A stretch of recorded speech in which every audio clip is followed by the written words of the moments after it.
And we're live. Welcome back, everybody. Back again. Haven't streamed in like 4 days or 5 days. It's like the longest that I've gone without streaming in months. But you know how it is. You know when you neglect real life work and just real life things that you need to do for months on end, and then you have to just get it all done. That's kind of how it is. But we're back. Today what we're going to be working on is we're just going to keep working on the contract. One thing that we're going to be doing, because if you've been keeping up with the progress so far, originally the plan was to just have leftover Hedron be staked, but now the plan is to actually make Hedron staking a part of the whole strategy. And rather than us just like setting what percent gets bid and what percent gets staked, we're actually going to explore some new governance models where users actually get to choose. And so we'll be implementing that. And then also just getting the contract finalized. I mean, everything's just about ready. We don't really have a good way to test it. I've been talking to Alex a little bit about how to really test the auction piece. But how it is now should just work, because all you do is run the bid function and it should just work. But yeah, so, and everything else we can just simulate, like the act of receiving the HSIs and ending them, like we can just simulate that. But yeah, so we have just some testing to do and to finalize this one last section of allocating the budgets, and then also the part that allocates team its growth incentive. So we'll be working on that. See what's going on in the chat. James says deal of the decade, one Hedron for one poly. Oh yeah. Who knows what it's going to be? This can be a unique one, because it's Hedron in, and then Hedron Icosa hex out, because we're getting hex stakes and staking Hedron with this. So who knows what it's gonna like. This one maybe even more in terms of like versus the minting rate, just because it's based on other stuff. The value of this could be totally unbounded by any type of minted treasury, kind of how like the regular stake pools are basically just the hex price times the earnings. These ones, since it's Hedron in but then entirely different set of assets out, who knows what's going to happen. Asper says, why not an auction for poly using Hedron? What do you mean by that? Like the lobby for Hex? Oh, yeah, I mean, it's just better if everyone's in at the same rate. Because then it's like, then people are playing games with the day that they get in, and certain people get a different rate just based on the day. And it's like, there's not necessarily an advantage to that. So, at least in this case. So with that, we like the 1-to-1 mint rate. 1-to-1 mint is just, there's something pure with that.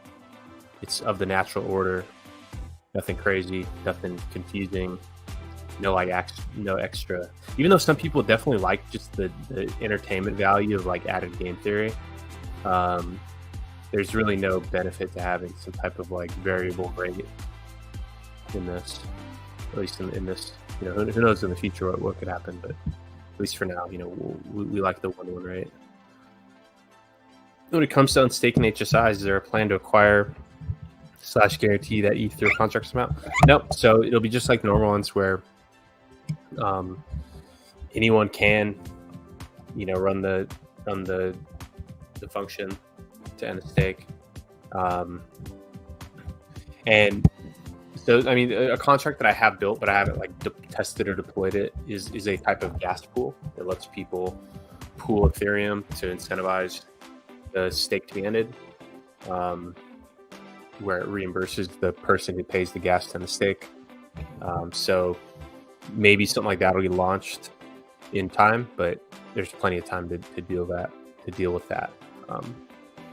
But so as of now, the end stake will be done purely voluntarily.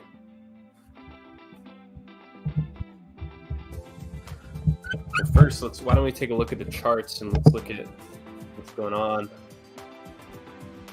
Push up. Portfolio.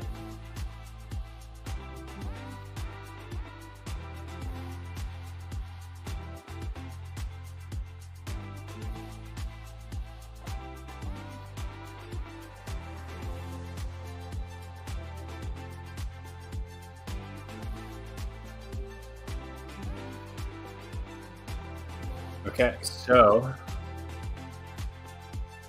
we have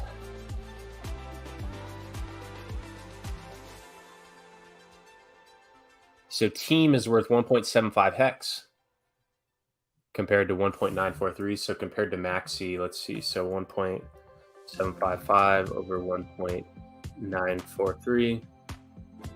So team is currently at a 10% discount relative to the Maxi. It got as low as like 70%, but it looks like people are starting to buy into team, perhaps as a result of the Poly Maximus team growth incentive that's yet to be announced, yet to even be finalized. And then with the pools, what we're seeing is Base at just above 1-to-1, Trio at 1.016, Lucky at 0.99, and Desi at 0.98. So look at that, you guys. It's kind of, it all kind of makes sense where the, so many people aped into Desi in the mint game that there's just so much Desi. And probably the people that were like aping into Desi because they thought that it was just like repeat Maxi. A lot of that like more speculative user, like less people using Desi for the staking aspect and more people using it for a quick flip. Maybe their thesis didn't play out in that, they were looking for a 2-to-1 rate within 2 weeks. And, perhaps their thesis didn't play out because there's just simply so much supply. And so that's really interesting to see is that so far the longest term one is the lowest performing one, which actually makes sense, right? Because with Base, we're already a month into this, over a month, right? And when did the stake start? September 27th, so almost a month in, so almost 10% done, almost 8% done, and because it really doesn't make sense for Base to be that low. Whereas with Desi, there's so much time for it to be, between now and when its expiry happens, that it kind of makes more sense that there is that. So that's pretty interesting. That the two longer, it's literally going in order of, except for Base Trio. So Trio is the one in the lead. But it's all insignificant. The largest premium is only 1.6%. The largest deficit is only 1.2%. So it's all literally tightly within that 1-to-1 range. And then we see team creeping back up. So that's quite exciting. But also, it kind of makes sense, right? Because these are just this is just hex. So, and when we look at when we just look at the hex chart,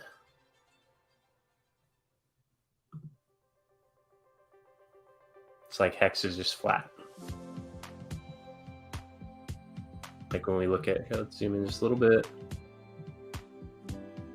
So basically over the last month, hex has just been completely flat. And so when hex is flat, that means that the demand for hex is not increasing.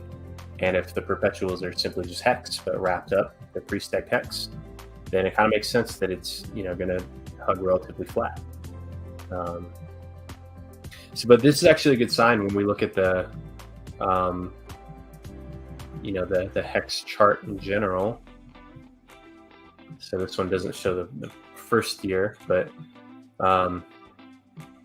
it's like we've had these waves of sellers coming in, like big wave down off the peak, make that thicker so you can see it, make that yellow. So big wave of sellers, there, followed by the secondary wave there, then this third massive wave. This is an aggressive wave of sellers there, and then this fourth wave right here. So it's like we've already experienced 4 big waves of sellers right there. And then when we, just kind of peel back, it's like each new wave of sellers has been met with like a kind of this like retrace to the upside. So like boom right there, another one there, another one there. This one has remained pretty flat. And so it hasn't given that like new wave of sellers like another pump to sell into yet. And so hopefully what we see is that we see like a wick down, like another wave of sellers down here, just like the last group, because there already been 4 massive waves of sellers.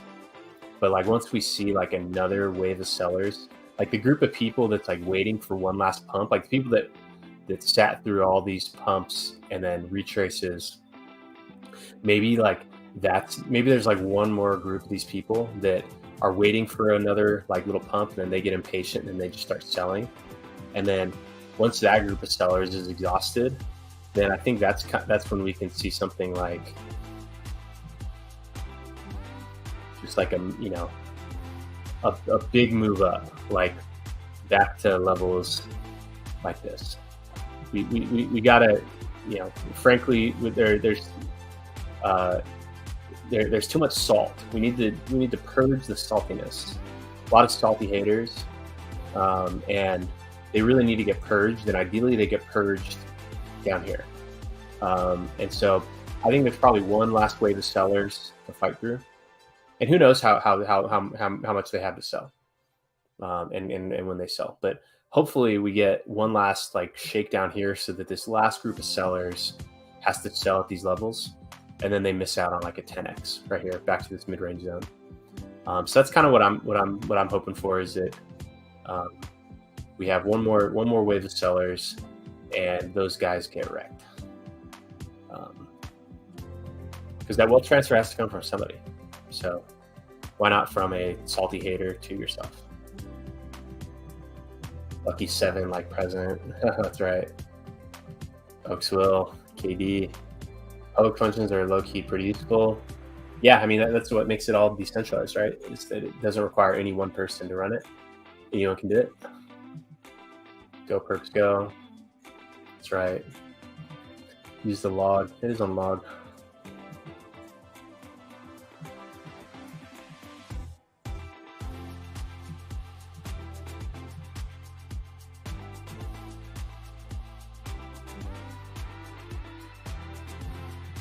Daniel says if you enter 6 million USD, we'll just get 8 cents. Well, so that's not exactly true. Because like if you just look here on like Uniswap, for instance,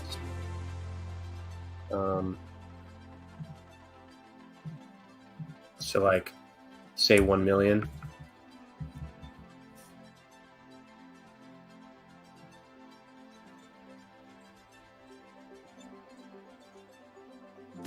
I guess that doesn't even really push it up that much.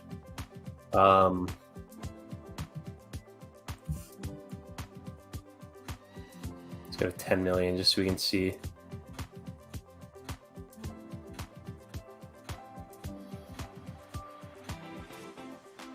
Okay, so he says 6 cents or 8 cents, and then this right here just shows. Well, I guess what this shows is that your price execution. So maybe that's what he means. Is it like, so I think it's enter 6 million.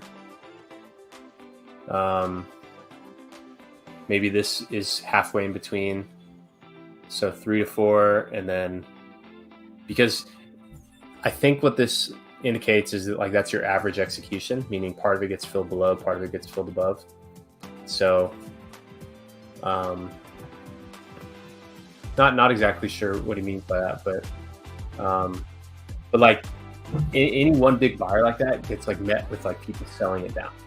So like that's like the big test, is if there's like a massive buyer that pushes the price up, and now there's like a bunch of USDC liquidity in there that's not set in as a liquidity provider position, but that's just like a purchase. Then what matters is what happens in response to that. Rocket says, honestly, by listening to you for the last few months, anything you create will do well, I feel. Thank you. I think so too, right? I mean, because like nothing that I ever build, or not saying who knows what I'll build in the future, but at least nothing to date. It's not, they're not things that are just like reliant on hype. Like everything that we build is more of a solution. And so we don't need to rely on just like being the flavor of the month. You know, and it's like, if the only argument is, oh, there's going to be more buyers in the future, then like, you know, there's kind of nothing there. Like with everything we build, it's like the arguments are more around like why it has purpose, like what value does it fulfill, and it's not based on like, oh, we're gonna just get more users. It's like, okay, well, if something else outcompetes you, and so that's why I think that we have really good shot at success in general, is just because, like, you know, we're not just like launching a new coin that has like the name of two things that we like, or you know, it's just like there's a lot of substance in the things that we're creating. So I appreciate you saying that, Rocket Factory. There's no liquidity after the 6 million are eaten.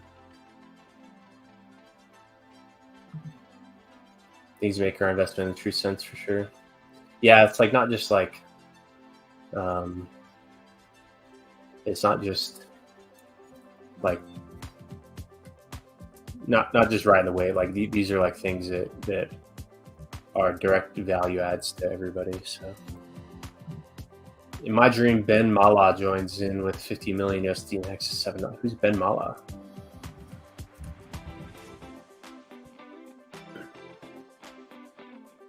A YouTuber.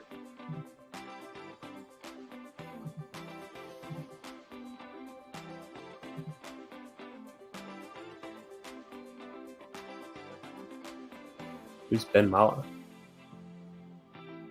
How he made 250 million in real estate. Okay, must be a rich guy. Let's see what his net worth is. Okay, there you go. It's a big dude. And does he know about Hex? Ben Mala wishes he bought Hex. Huh. Yeah, I mean, it is always better for the big guys to be the ones that deliver the pump, because like anyone who's bought like that amount of buy pressure, just like they're getting eaten with slippage, people are using them as exit liquidity. Like at least it's like someone who can afford it, right? Like it sucks when the gains come at the small person's expense, but it's awesome when the gains come at the big whale's expense. And like when you look back at the like the first pump, like the first like Genesis ETH whale who made this candle here and basically just broke us out from this kind of launch area. Like that was awesome when someone who's a billionaire delivers the gains.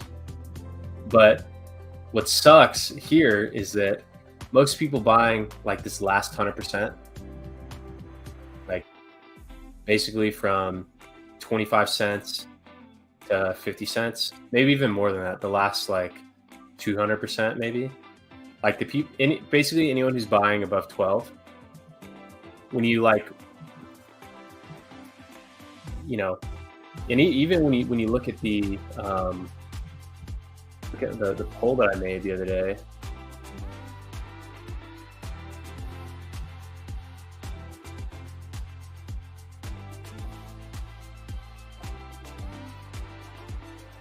like when did you get in?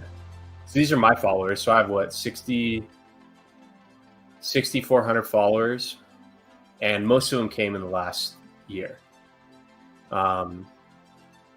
So 43% of the 1,500 voters in this poll said they came in 2021. And So it kind of sucks. Like it sucks when the gains come at the expense of the small guy. Like when the small guy makes the top, that sucks because there's like a bunch of dissatisfied people. Maybe that's all their money. But like when the gains come at the expense of the big guy, who's not just like, okay, I bought and now I need to sell like a couple months or weeks later, it just sucks because like all the small people that bought up here, they're probably waiting for any pump to sell into. Whereas Genesis Godwale, he bought and then staked for 10 years. And so the bigger players are always the better ones to be the ones that are like causing a pump, because a lot of the pump in the last cycle of Hex was like the late stage pump was mainly smaller retail people new to Hex, came in because of the pulse chain stuff. And that's kind of, why this bear market may be especially treacherous, is because that's a group of people that came in looking to get rich quick, and then now they're waiting for any pump to exit. And then combine that with all the people from down here who, or even throughout here, who just had massive gains over this time frame. So you have these people selling where even the price was up here is still massive for them from down here, and then all these people who bought into the hype and then are now looking for any pump to exit into. It just sucks when these are the people that create the gains, because those gains are usually short-lived, whereas larger players creating big pumps are more sustainable. He's friends with the Fresh and Fit crew. He knows. Okay, that's cool. After all these RH ecosystem projects are done, are you thinking to make your own ecosystem philosophy? I'd so buy whatever you make. That's a good question. I mean, there's just so much. There's so much like open field in this area, and it's a lot easier to piggyback on something that has independent demand, because like kind of starting from scratch, it's like you have to kind of build up that initial critical mass, but building things that directly add value to something that, one, I'm already like way into, and two, something where you don't have to create that like 0 to 1 like magic lightning in the bottle type of situation. You kind of put yourself in an advantage there. But maybe what's that scene? Maximus, there's always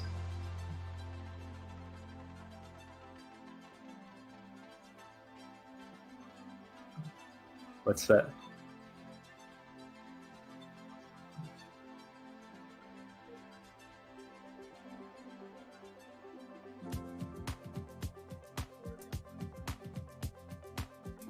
What's that saying from that movie where he's like, "There's no one left to fight," and he's like, "There's always someone left to fight." Maybe there's still a lot of room to grow in the Hex ecosystem. Right now, I'm thinking of someone else. Oh yeah.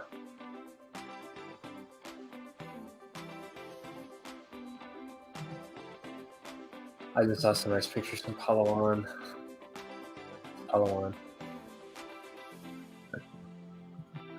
Tinder hot XYZ best adult dating site.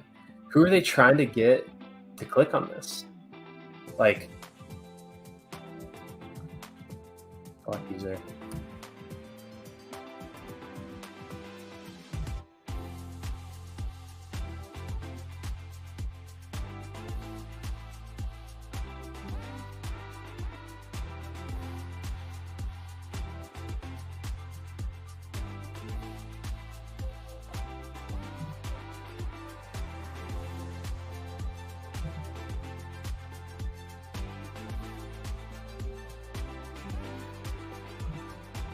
See what else is going on Twitter.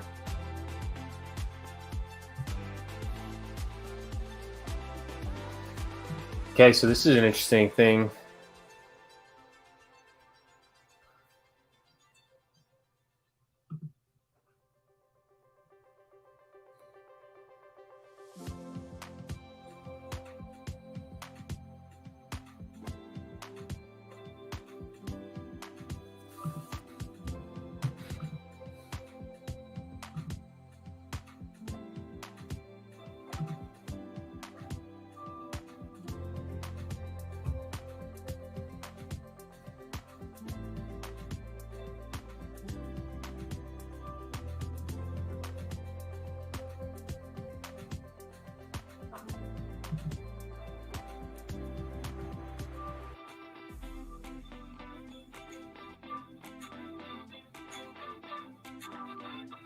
Hey, shout out. Look at that. He's talking about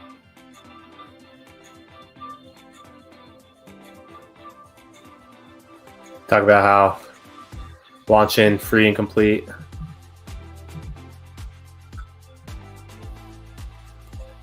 wonder what's going on with them. Let's see. Then crypto.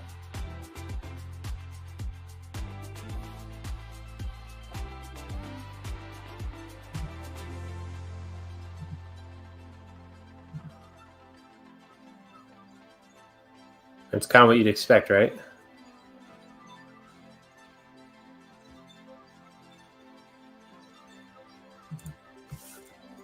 Let's see what the ETH price.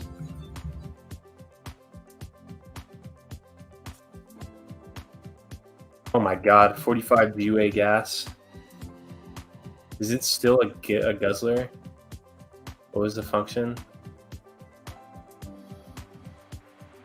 Was this it? Hot dog time machine, guzzling gas. Oh my God, what the fuck is hot dog time machine?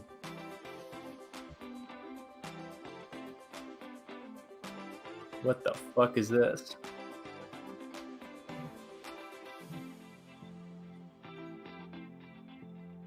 What is sizzle? What? Stock the freezer. Invite to parties. Is this a game?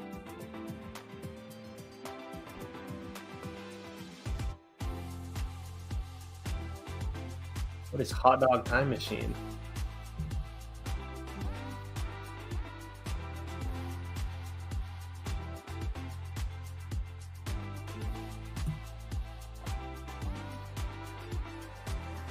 Some NFT thing. That's funny. Well, that's good that nature it's a good thing that nature has restored itself, and we have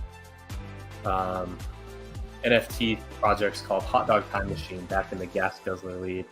We have Uniswap stuff, and then Hot Dog. Do we know what was the? Okay, not that one. Not that one. Not that one. Okay, so that's something there that Zen is no longer this like on the front page of the Gas Guzzlers. But other shit is 37 GUA. Let's see what the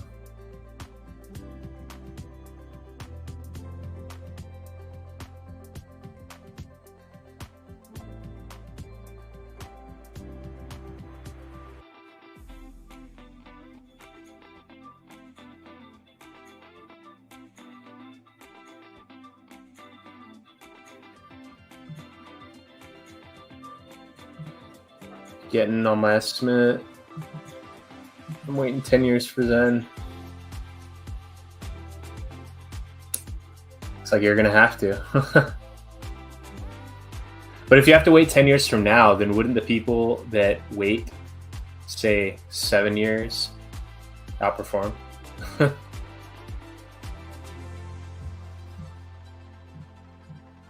Has there been any people unstaking their Diamond Hands perpetuals yet? Is there a way to monitor this? Yes, there is. Let's see.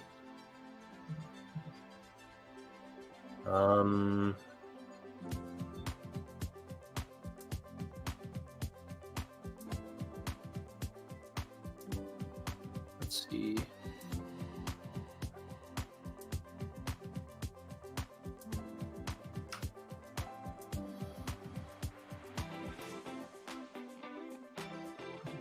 Maybe in here.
Let's just do this. Let's run git.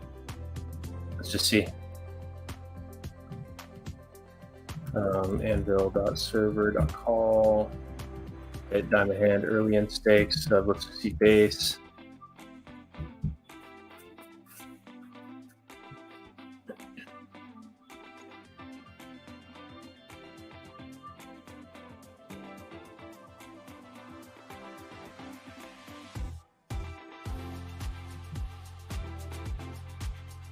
Okay, looks like we have some.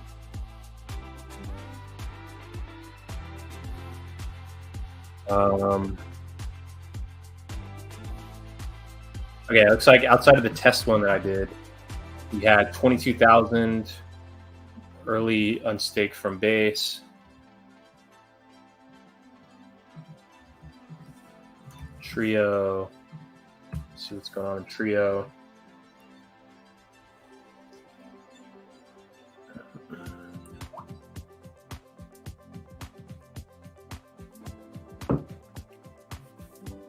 Looks like this person early unstaked 22,000 Trio as well. Looks like the same person. Let's see what they've got going on.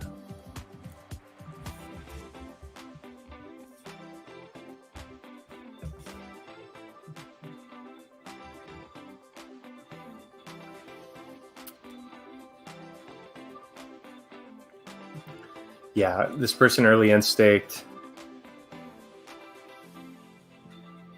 I wonder why. You never know with these people. Sometimes they just they're just doing shit with their coins for no reason. Like you look at them and like they usually only have a couple $1,000 and they're just like swapping in and out, just doing shit. It's just like either they're practicing or just like kind of being compulsive about it. Like you really never know.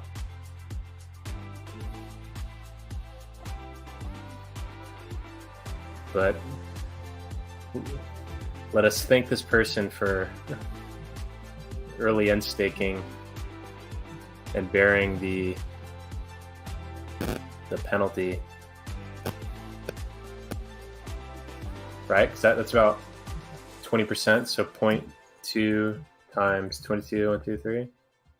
Yeah, look at that. So these right here are the early end stakes. They'd staked 22,000. Here, why don't we just put them in our portfolio site?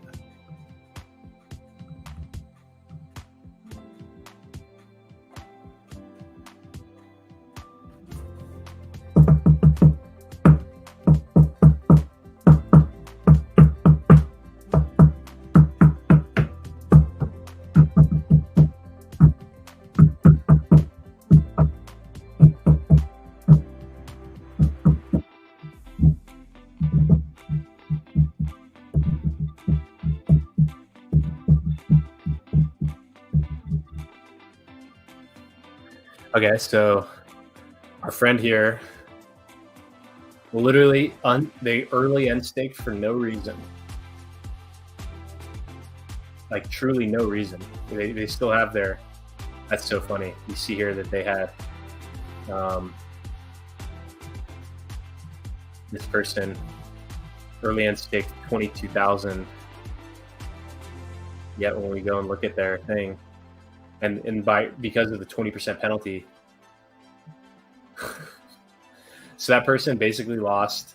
So 22,000 times 0.2 times 4.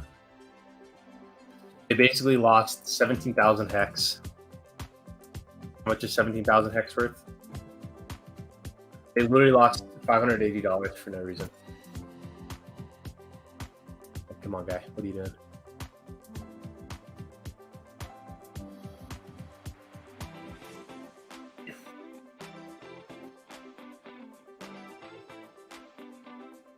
It's pretty funny.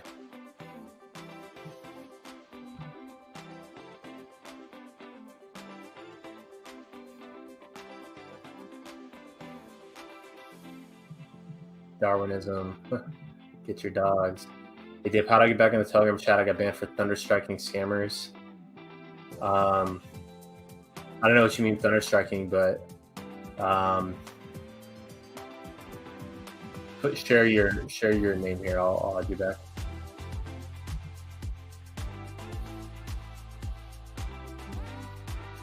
Are decay mechanics features possibly for a token supply, like a daily burn of coins, not safe for preservation?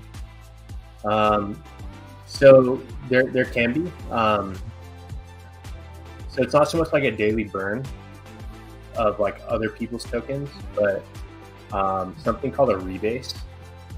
So like let's look up the ample rebase.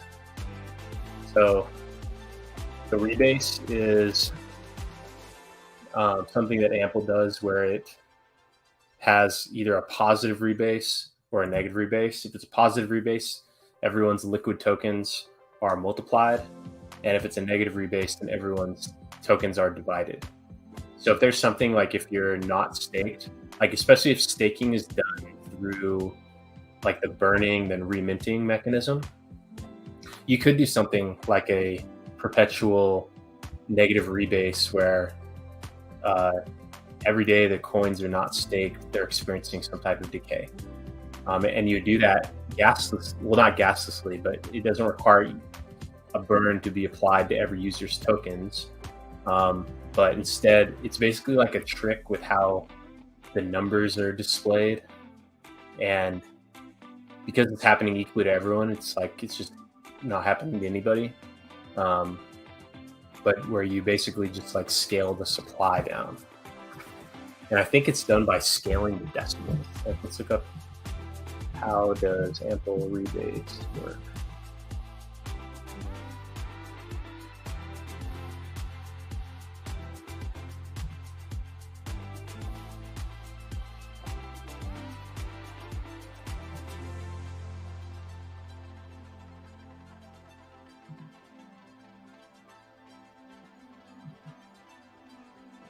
Look at that person.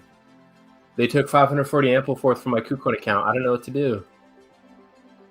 I had 1890. They stole 548, leaving me at 1440. Yes, after 24 hours. That's the rebase. That's funny. Let's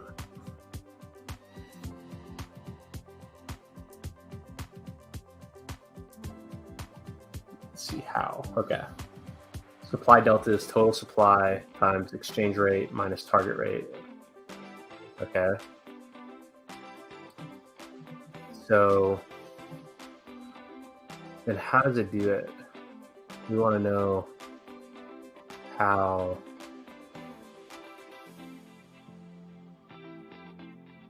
does it do it?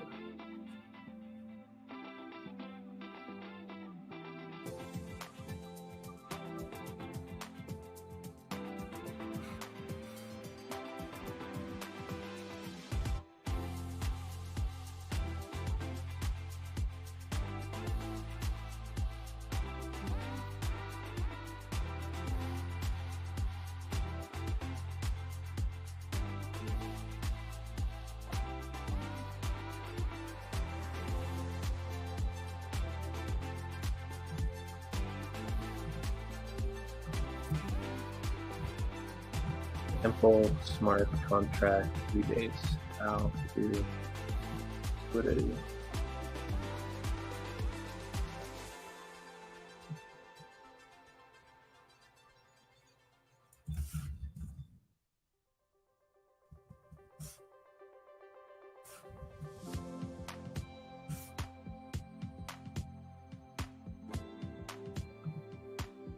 Okay, here we go.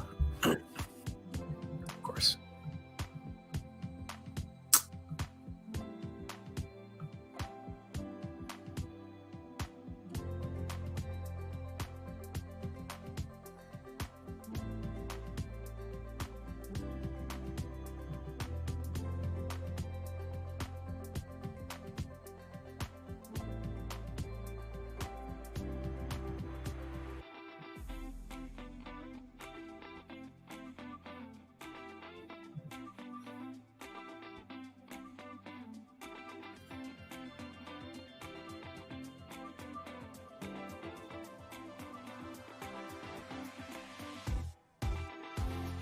All right, so I'm not exactly sure how the rebase works, but there are ways, like clearly there are ways to And I think it's done by just scaling something like the decimal value. Like here in our thing, we have like decimals. Like in this one, there's 9 decimals. We could do something where like this, where you change this number, and perhaps that's how they do the scaling. I know it's near impossible to do, but you think you make a DApp or contract where people can ask it to automatically end stakes, the hex stakes, and ends? Yeah, so you can actually do that on things like Open Zeppelin Defender. So,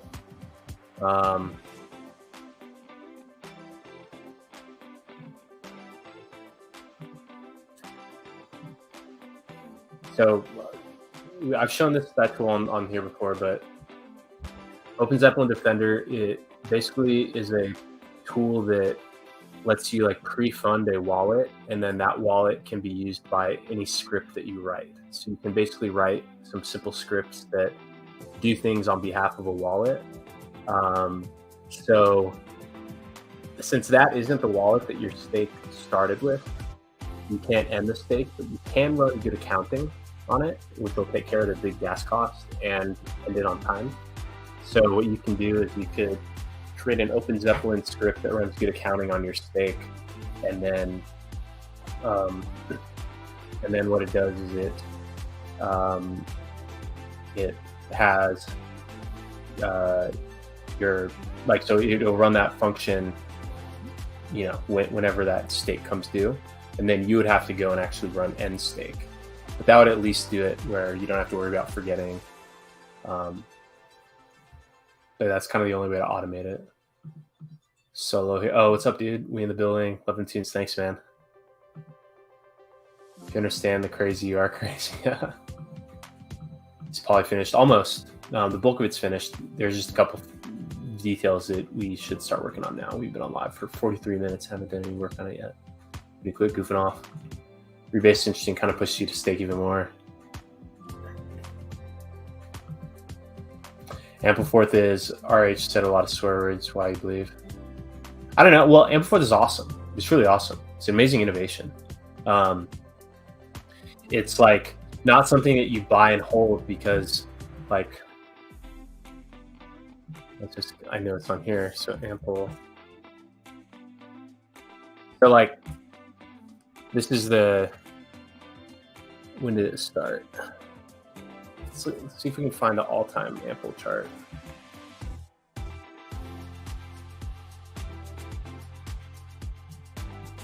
I mean, okay, even just in this period of time is fine. So like, the way Ample works is that anytime the price is above like $1, anytime it's above this line, the supply multiplies. And anytime it's below the line, the supply divides. And so if price is above here, if price is high and your supply grows, then you experience some gain, but then everyone sells it into it, and then it just readjusts the price, or readjusts the price. But every time it's below here, the price is low and you have less coins. So it kind of like amplifies your gains and amplifies your losses. I think that's what he really criticized with people using it like to hold, because if you hold over time, then you're just kind of bleeding out because you're not capitalizing on the gains, but you're just bleeding out due to the losses. And over time, you do average out to be roughly what you started. So that was mainly what he was criticizing. But it's actually like an awesome like innovation for a stable coin that does not need to hold collateral, because even though price very rarely stays at this level, the average price over time does. So say you had a contract that you needed to deliver dollars in the future, but you didn't necessarily need to hold the dollars until then, you could denominate it in Ample, and just leading up to it over time, you can average into the Ample position, and then end up with the amount of dollars that you need. So I think that's what he was kind of critical of, but you know, Ample's awesome. You know, I mean, it's not like a high growth investment, but like as a concept, it's awesome because I mean, it does exactly what it's meant to. Like when we look at, let's just pull up a moving average here. Moving average. Let's make this one more visible.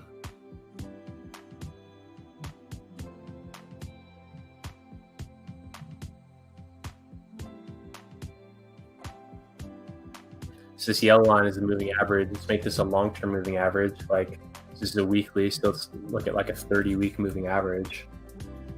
And then the source will do open, high, low, close over 4. So see right there, the moving average actually hugs right around the target. So like it only goes as high as like 8 above and only as below as like 4 below. So it does exactly what it is intended to do. So there's really nothing wrong with it at all. It's just not like something to invest in because it's a stablecoin.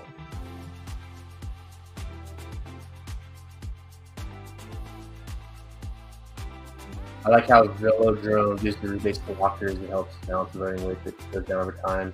They lock along the rest when you claim them. Yeah, I'm not sure how that works. I've never heard of that before.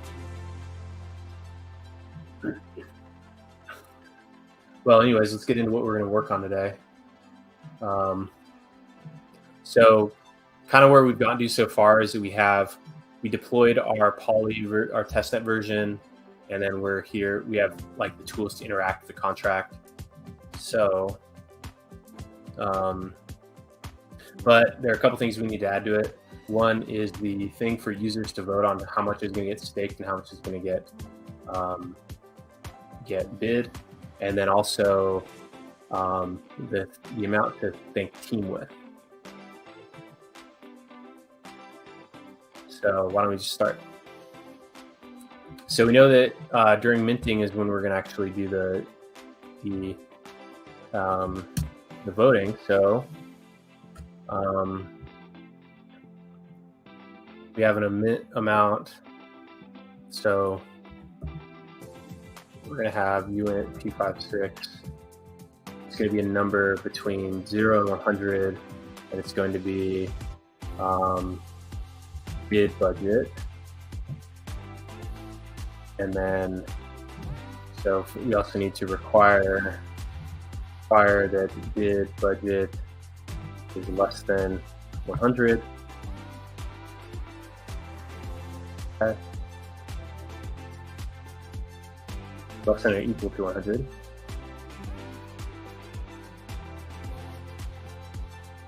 Then we need to have a value that says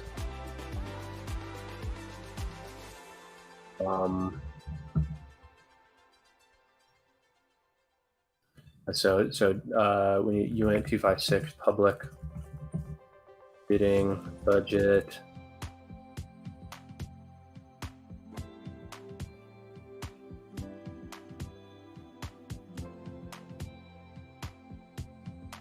uint P56, and this is, oh wait, didn't we already have those?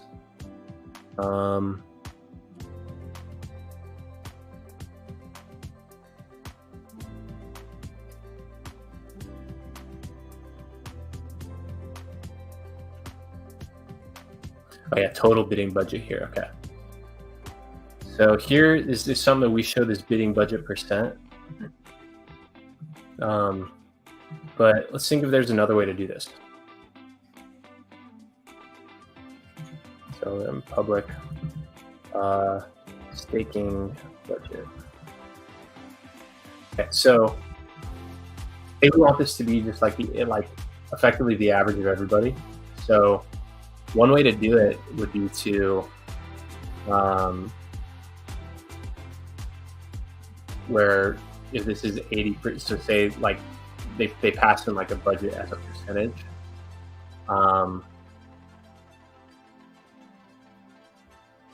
I guess one way to do that would be to simply just like create these bidding budget tracker. Let's see. Staking budget. We're going to call these staking budget tracker. So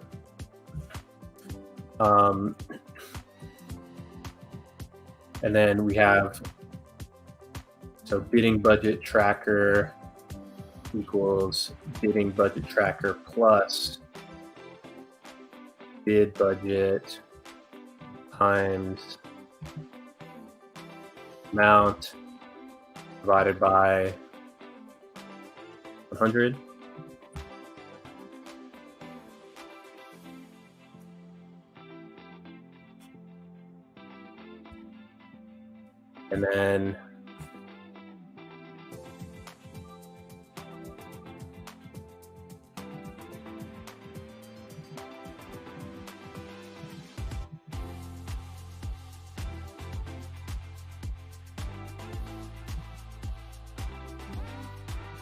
And then taking budget tracker equals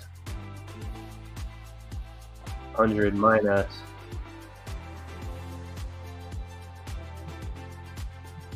I guess what we could do is do amount minus let's do this.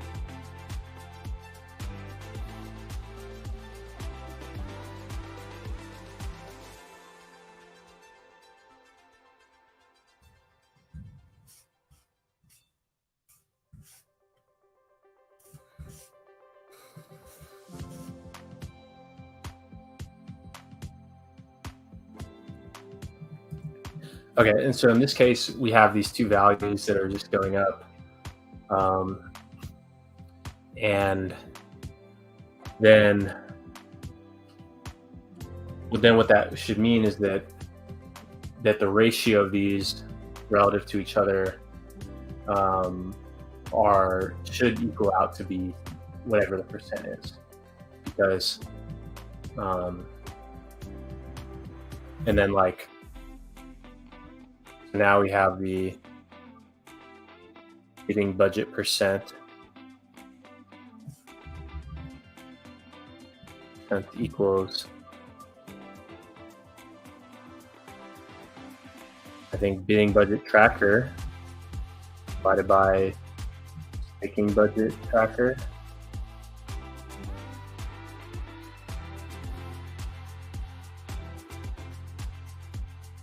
No, it's going to be over the total bidding budget tracker plus staking budget tracker.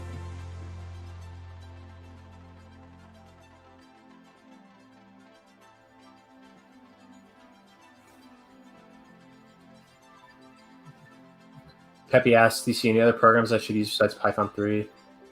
I mean, just start there, and then only as you need to do stuff do you kind of branch out. Like if you have some problem you need to solve or you need to branch out, only that's, starting there is like a good way. I mean, it all depends on what you're trying to do.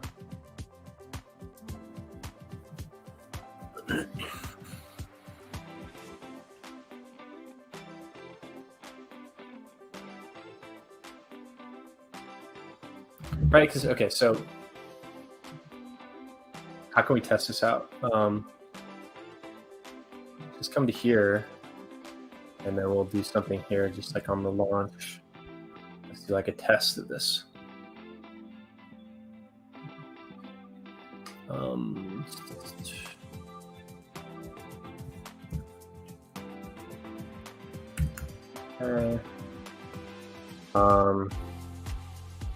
So for n in range 100, we're going to do something. So bidding budget tracker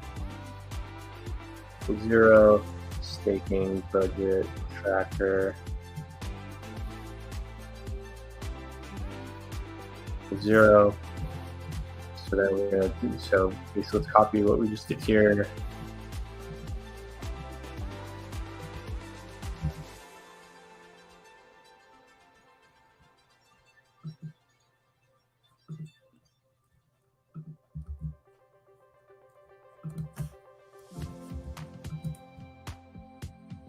Import random.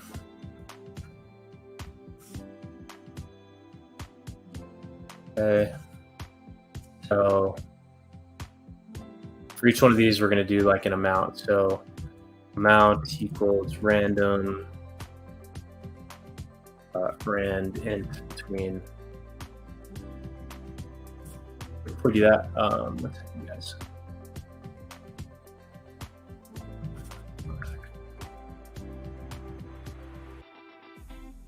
What's that, guys?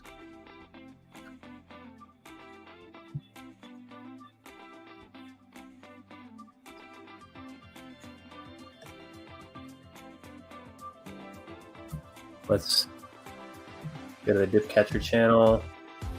So I have to make a phone call. Someone called me that I need to actually call back. So let's do a let's search a recent interview where we're talking about poly. So I need to make a phone call real quick. Dip catcher poly.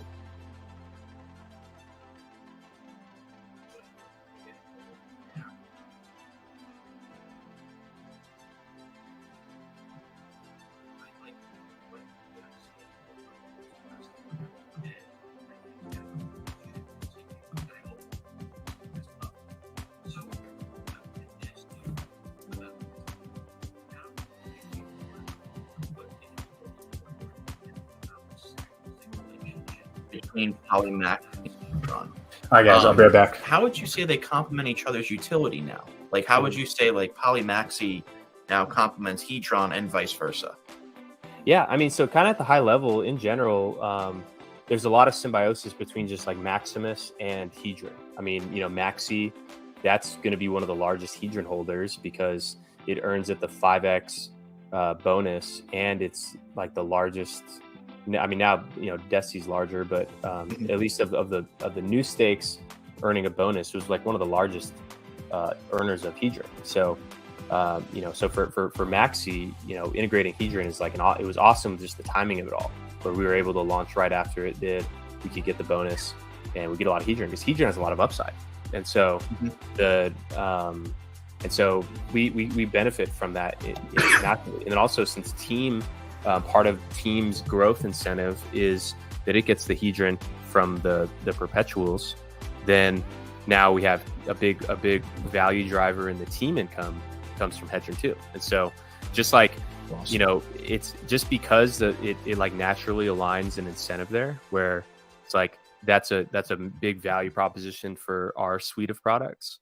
That's like kind of what really drives that more like collaboration, because it absolutely is competitive, right? Because it's like you're buying another coin, they're not buying this one, and so like it's absolutely there is all like realistically there's always competition in that sense, of course, but it also has kind of like some symbiosis and like and there's things that we both mutually benefit from, like rising hex price. We both benefit from that.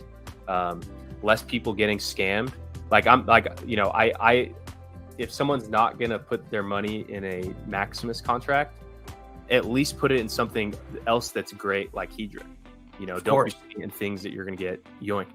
And so sure the prices of all these things can always go down, but if people are gonna choose something else and not do Maximus, like at least do a Hedron product, because similar values, and so so while it absolutely is competitive, the collaborative part is also that's like how you compete, right? It's like, okay, we're in a strong position to compete because we actually gain massive benefit from it, and also there's a lot of overlapping audience. Hedron has really widespread distribution, so even building upon Hedron, much like how Hex has a large audience, and so building upon Hex, you're able to service a lot of people that way. Of course. Same with Hedron. Like Hedron has a big audience, and then this aspect of Hedron that we're kind of focused on, where we're effectively bundling these HSIs into stake pools, like that delivers a lot of value to Hedron holders in general. And if we can boost that ecosystem, and then it's still drive increasing the value of the Hedron to Team, and if we align that incentive there, it's like now we have Team, which is like a growth engine, because that's like incentivized to onboard and to allow people to or encourage people to adopt these systems. It's like Team has that incentive to grow that value because a lot of its income is in Hedron, and so Team has that incentive there. It's like a great foundation to build on top of, because it's, it's similar to, it's like our thing builds on hex, Hedron builds on hex, and so all of them, because they're all just kind of compatible in that way, it makes it really easy to kind of intertwine with our system, and equally to how we, we're solving it's like a scaling solution for hex. We're introducing a scaling solution for these Hedron contracts, because there's a lot of these HSIs that are probably going to, like, they basically, because a lot of people that, they'll basically just have to be recycling the ICOSA forever and never actually ending the stake. Right. And so they'll be just doing that. And so those stakes, that are actually feasible to buy, we're allowing people to compete for those larger amounts.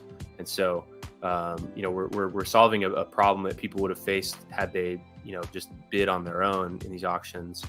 So that's going to, give a lot of value to Hedron. It's going to make it all just more efficient. Like, the gas fees per user is going to go down. So right now, if ICOSA and these auctions were to happen as is, huge amounts of gas are going to be extracted from the hex and the Hedron economies. Of course. And so, like right now, I did a comparison.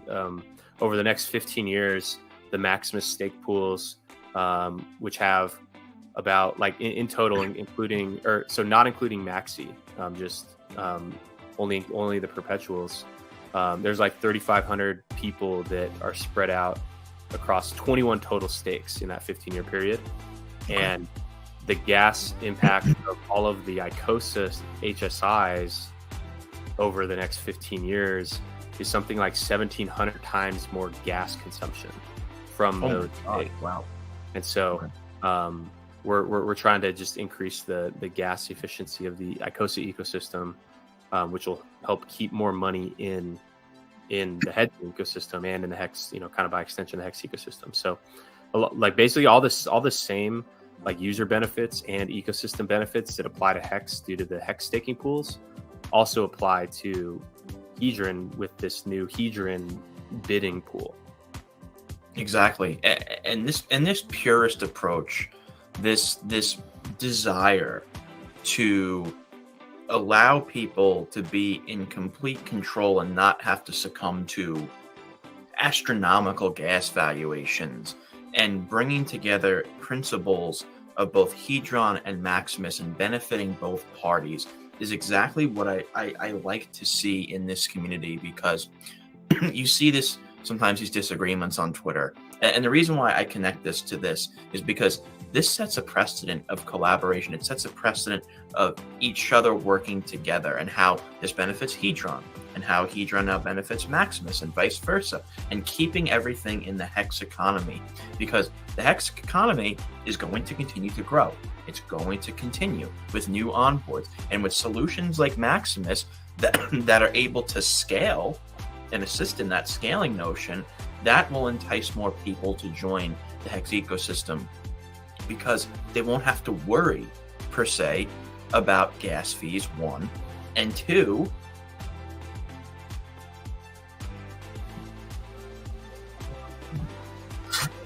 Hi guys, I'm back.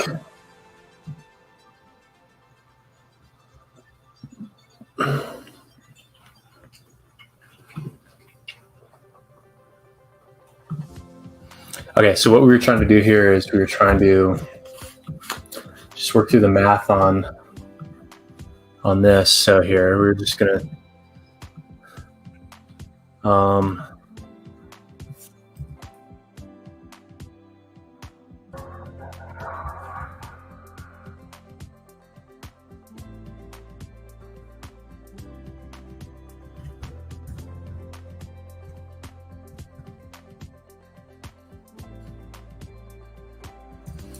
and then budget equals random.rand int.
We're just going to test our math there.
Okay, so that's not right.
How are there negative numbers here?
That's so weird.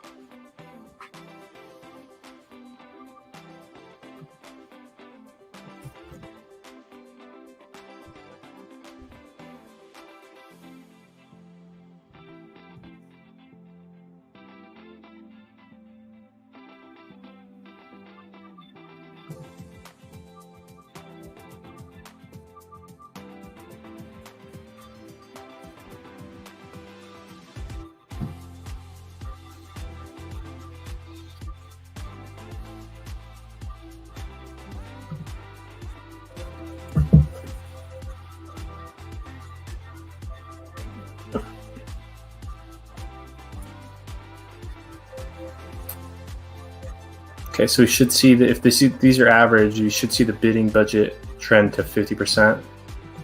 That's right.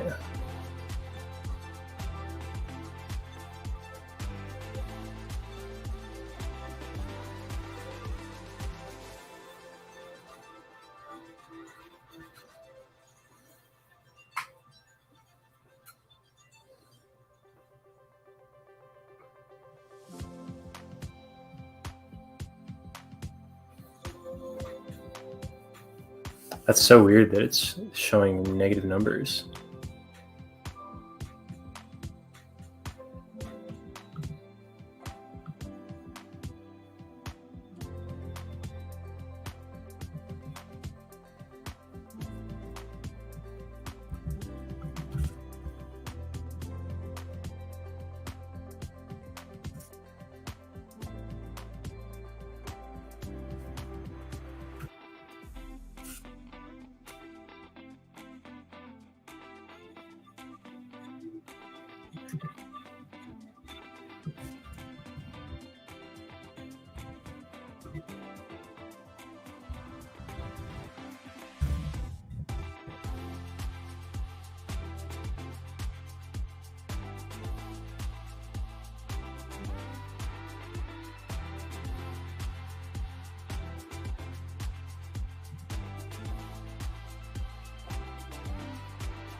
I think what we're going to have to do is we're going to actually have to make a faucet for a fake hedron so that we can use this as our... So why don't we do this? I'm going to do a brand new...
Okay.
So what are the risks of doing it like this?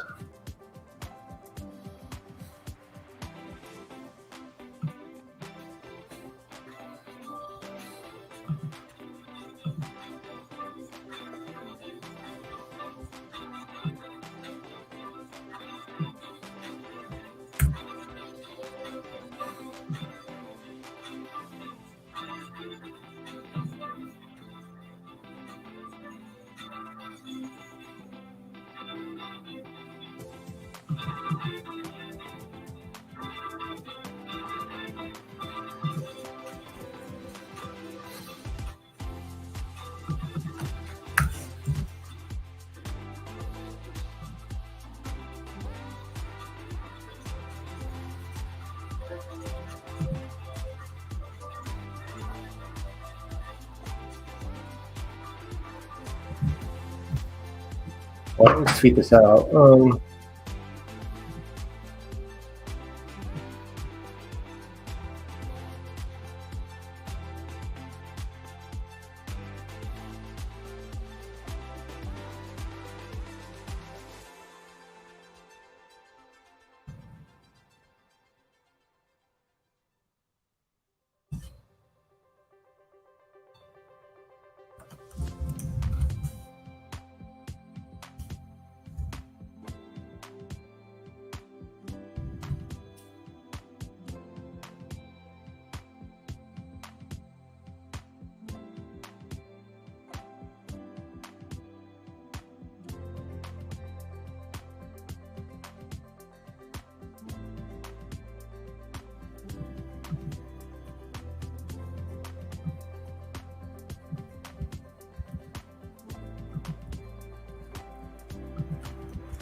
Crypto Cliff Notes asks, how do you expect poly bidding to go on W at different times with different executors?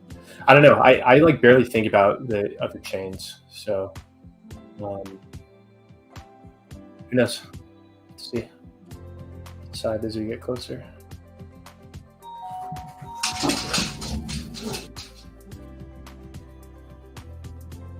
So.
Oh my God, that's so great.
Okay, yeah, so LR told the hedger and say, yeah, it is.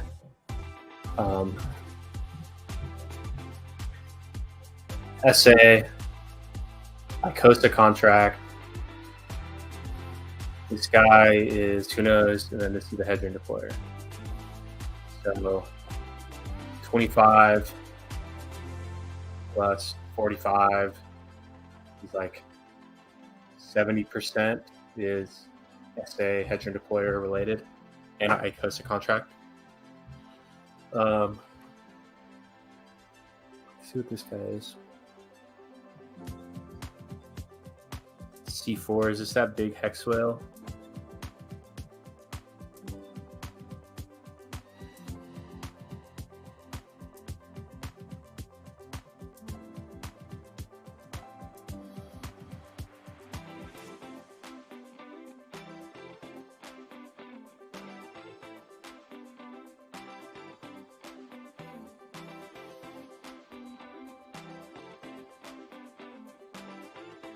Okay, this person minted 2.74 billion hex and sacrificed it.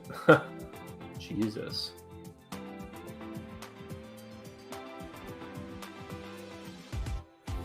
And then they also mint a bunch of Hedron and don't do anything. Looks like this person never sells anything.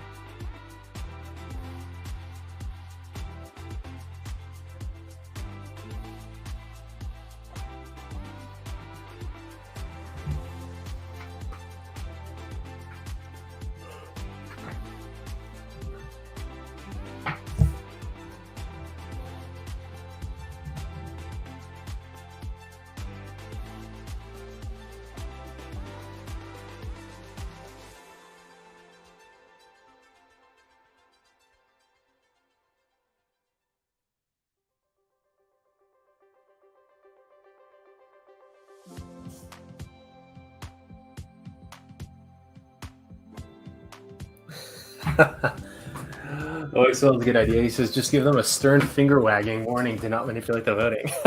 Yeah. That's actually how trustless DeFi works. You just tell people, don't do this. They will not. It's actually a good idea.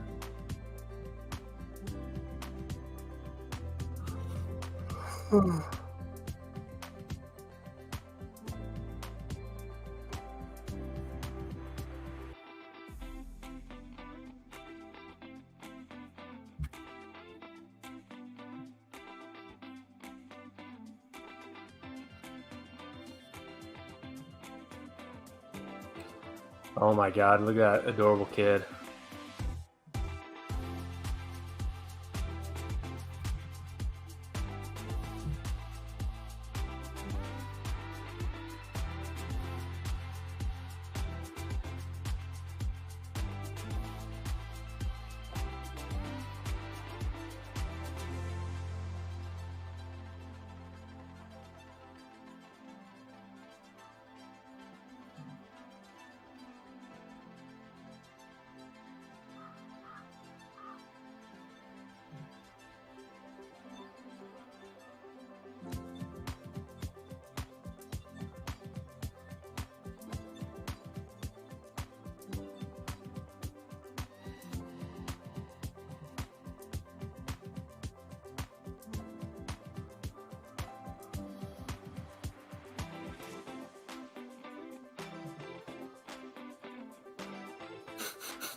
Maybe we set some minimum amount.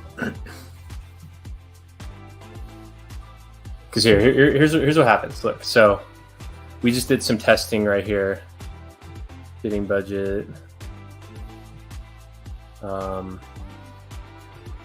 Where we just bid a little bit. And so the bidding budget is like 50% with normal bidding.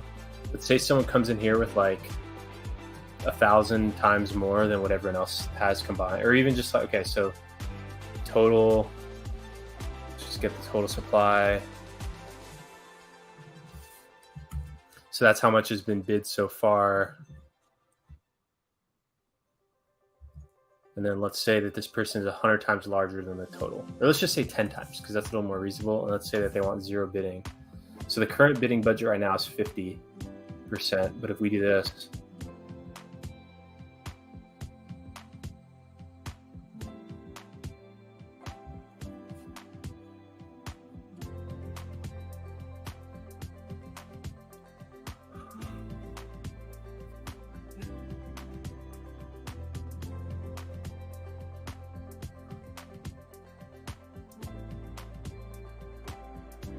okay, went through.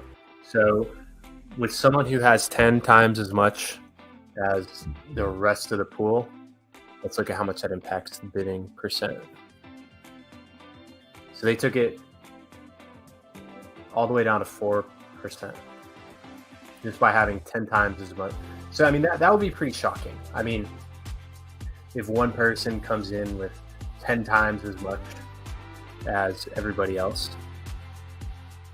So let's even that out just so we can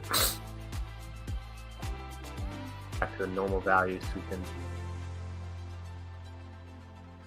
So I mean, you know, it's like, which makes sense that they have. If you have 90% of the total poly, you have 90% of the amount.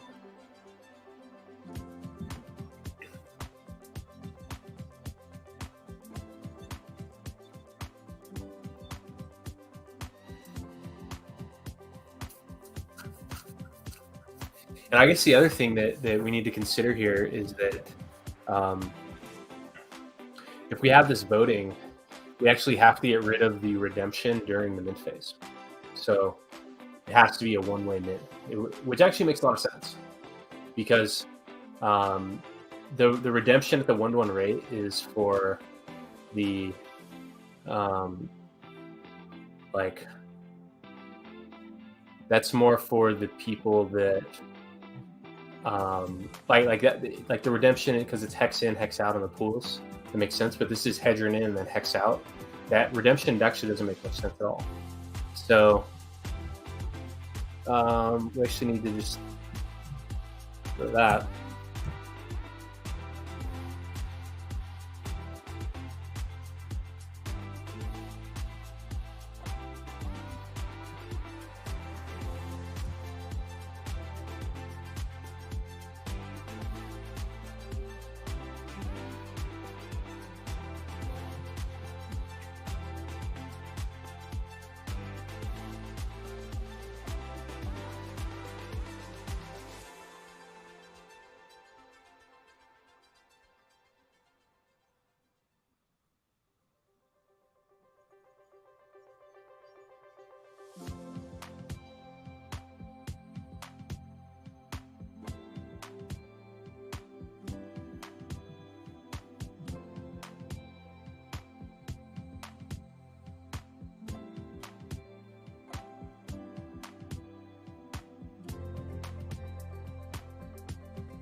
I mean, this to me seems like the best in between is to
Okay, so we may have to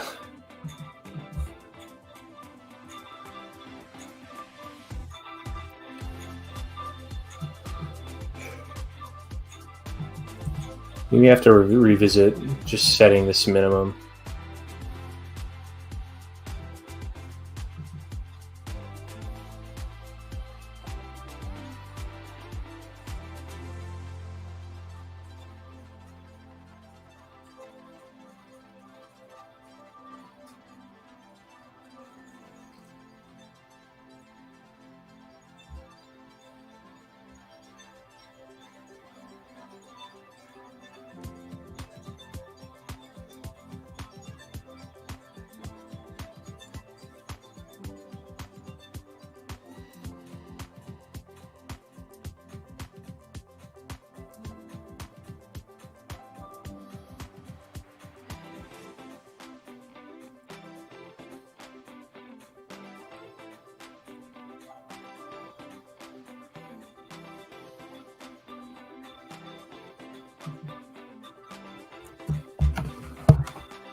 Okay, so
Okay, something we'd want to do. So here, as it is now, 1% of the total hedron is given to team.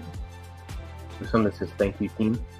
So right now the way it's set up is to just send it to the team address. But I think what we're going to do is we're going to make a contract called the team router. So contract thank you team. Okay. And then let's give it a constructor.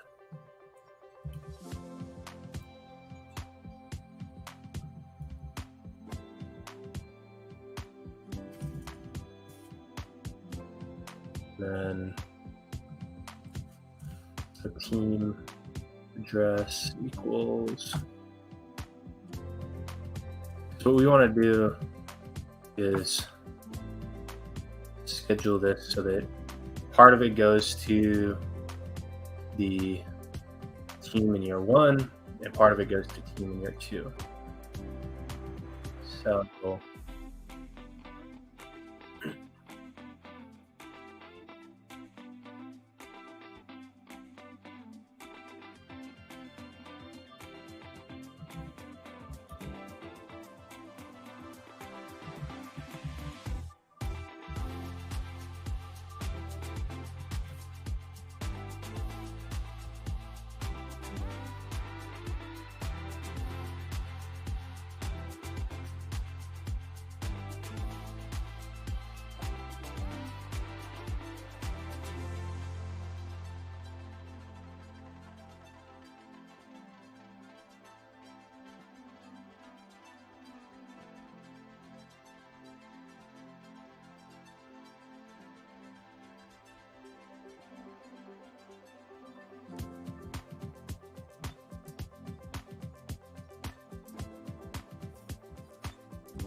Mad Mike says, if you have an executor, why stake the leftovers? Let them carry on until used. Why limit yourself to a small time frame? If using the hedge fund for the auctions, maybe it takes a year to gather the stakes. It's actually a good point, because as is, every time a bid is cast, it updates the last bidding day. So here, let's just find the last bidding day. So last bidding day is set every time there's a bid. So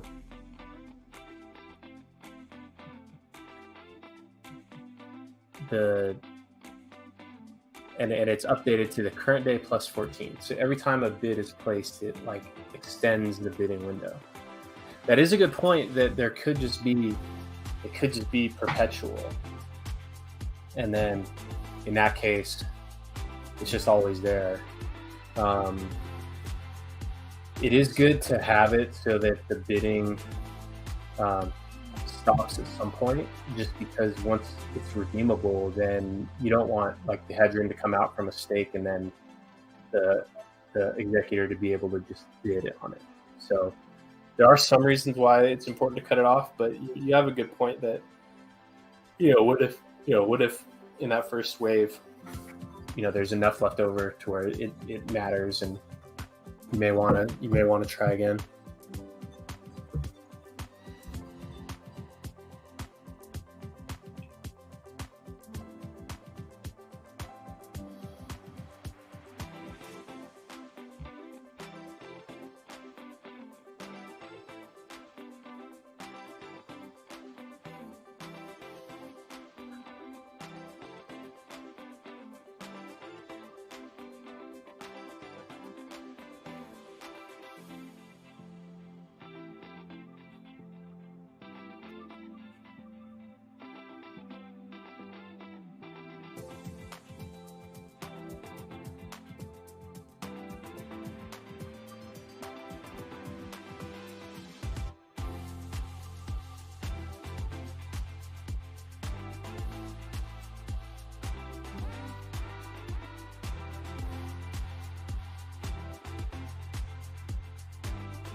Love bug. Isn't it sweet when you think your dog is just playing in the yard, but she's actually just inside, right next to you? Oh, you're so good. You're so good. How'd you get so good?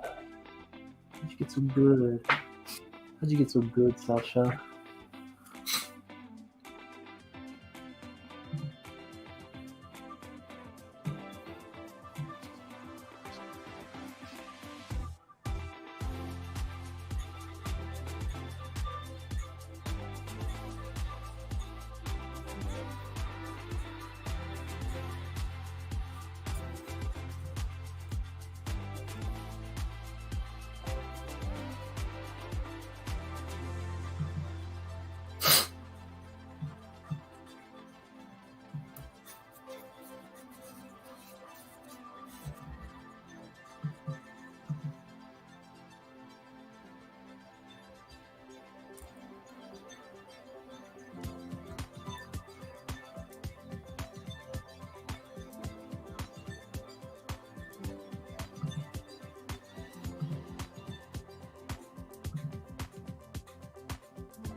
Should we also vote on a amount gifted the team?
Oh, so this is Team Holder airdrop. Well, the thing that I just built was the thank you team contract.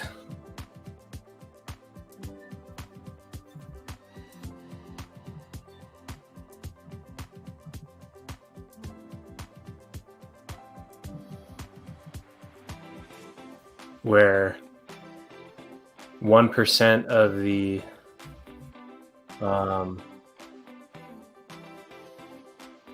okay, so this needs to happen after. So here, let me explain in a second.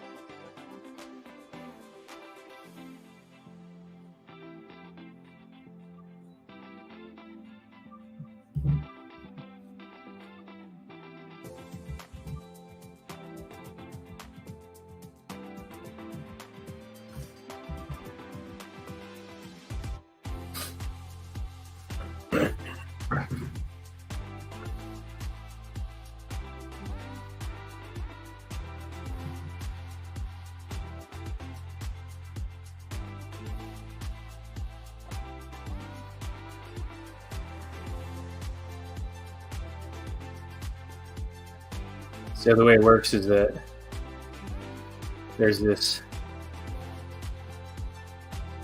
actually a contract called Thank You Team, and the contract is deployed after the minting phase ends. So there's a finalized minting function.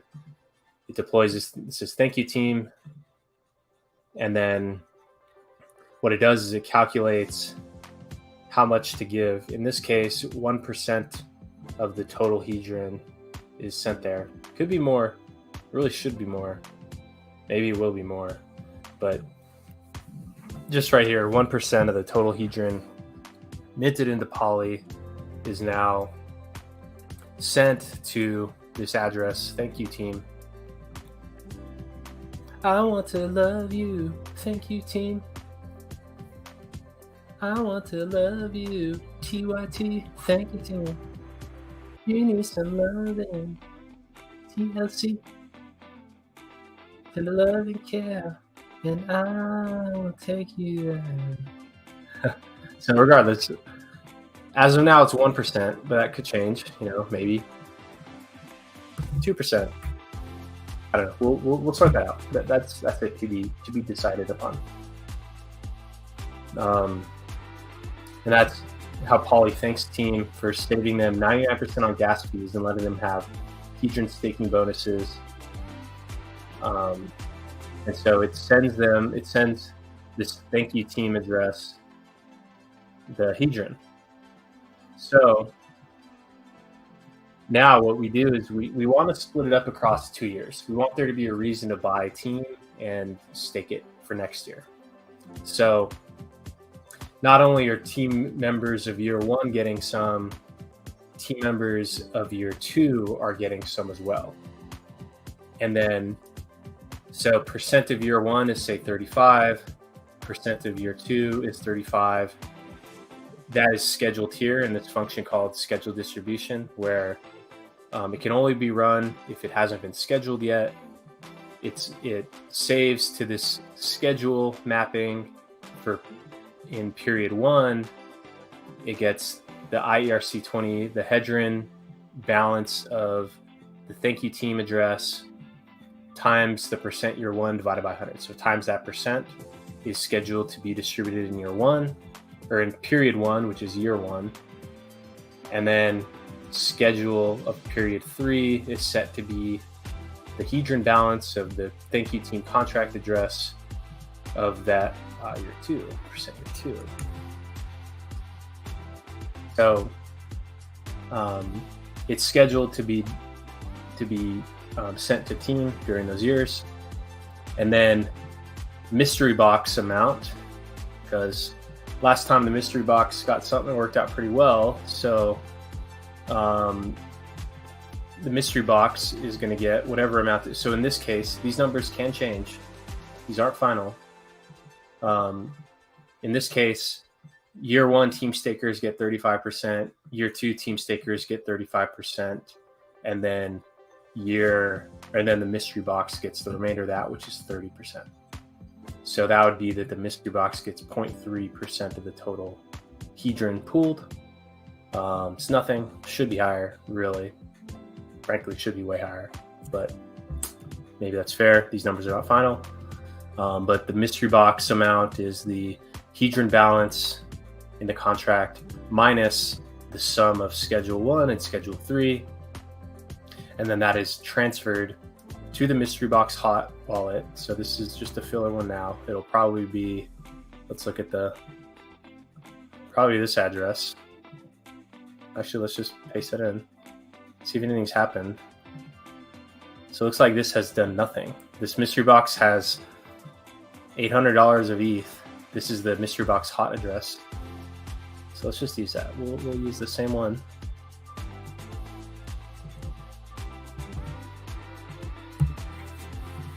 So it transfers that amount, and it says it's scheduled.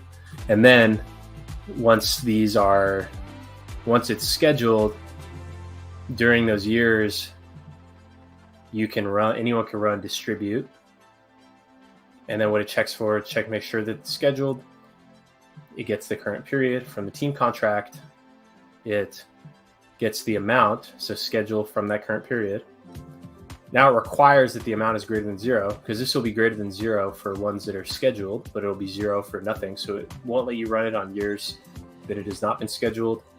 And it will not, because after it transfers, so it transfers the hedron. That's why we go over this. Transfers the hedron to the team address in whichever amount was scheduled for that period. And then once it successfully sends that, it now resets the schedule. So it closes out the schedule. So now it can't be run again. So that's the thank you team contract. So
You need to record a Maximus Coding commercial to this song. I should. This is a classic. This is in the background music to some iconic streams. I think the deployment one, where we did the Diamond Hands thing, and others. This is burned into my brain forever. What would the infomercial be? Probably Will It Blend?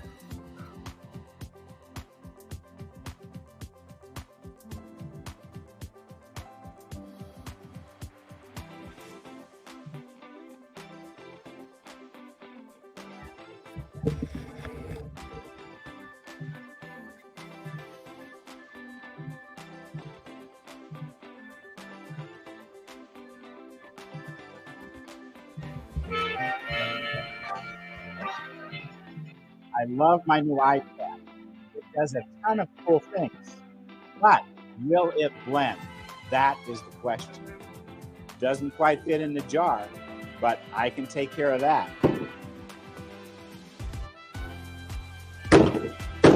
No!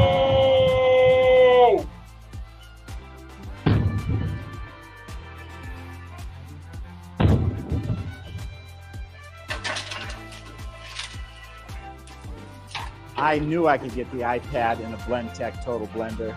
I think I'll press the iBlend button.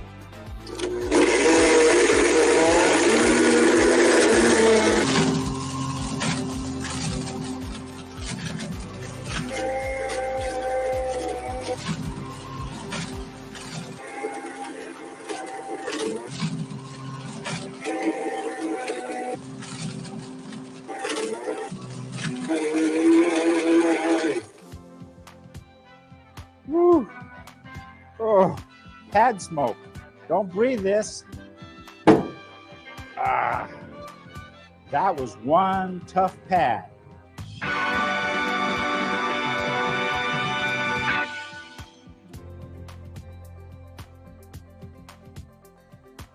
So how about that? How about that? We'll bring back a Will It Blend infomercial, sponsored by Maximus Coding.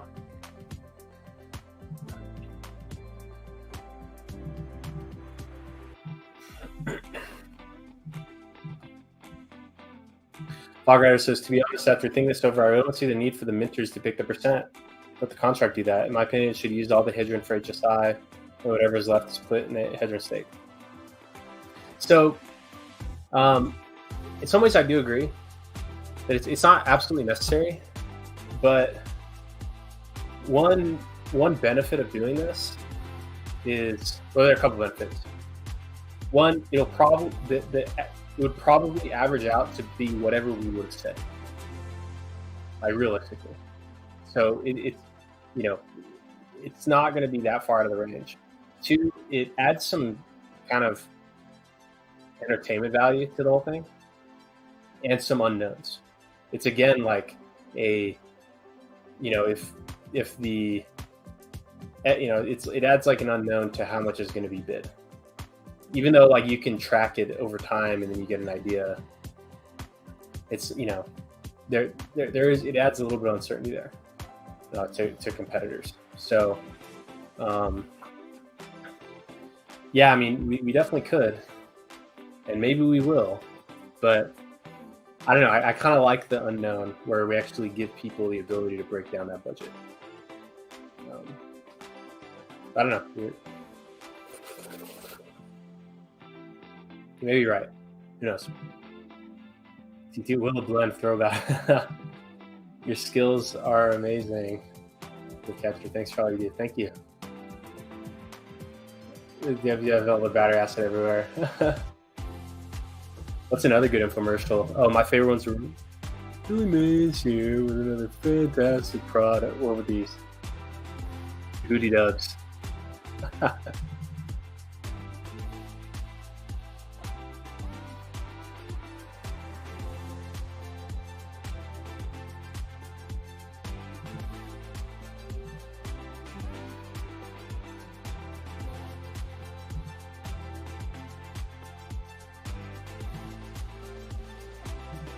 Another good one.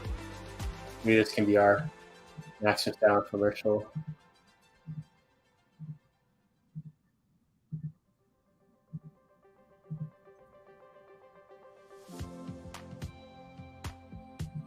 fantastic product called Mighty Putty. It's going to fix, fill, and seal all of your problems. That's right. Look at this thing. It's not on the wall, buddy, and guess what? Now it's on the wall. Look this up. Now it's a mug. Why not? It's an everlasting bond. Don't use this shit. You know it doesn't work. It's time to cut it like dough and just fucking knead it to activate it. Apply it, let it dry, do whatever you want. Put 350 pounds of shit on it. Fucking hammer doesn't work. Guess what? Now it does. Car's broken. Now it's fixed. You're saving money. Don't do this shit. You know it's gonna break when you can just cut it, activate it, and apply it. That's right. Check this out. I'm going to show you a little demonstration. Look at this. The leaks are sealed instantly. Cuts, anything. It's a permanent seal. You're just going to fucking green to white technology is going to happen. You just put this on, and guess what? Fucking Optimus Prime can't even tear this shit off. It's 80,000 pounds of pressure. Mighty Putty action. That's what's happening. You see tile to woodworks, metal to glassworks, fucking gutters, anything you can think of. It repairs all of them. Cracks in your walls, they're gone. Your fat ass broke a chair, why not just fix it? Look at that. Fucking arts and crafts, whatever. I don't even... Okay, mail. Okay. Why not? A chain. A fucking chain. You can put your hand under the brick and it'll work. Yeah, look, God, look at all that stuff you can do. And we're going to give you a double offer. Okay, your toaster's broken, now it's fixed. Okay, you get the idea. But wait, call now and we'll give you a triple offer. That's right. We're going to give you 6 tubes of this stuff, okay?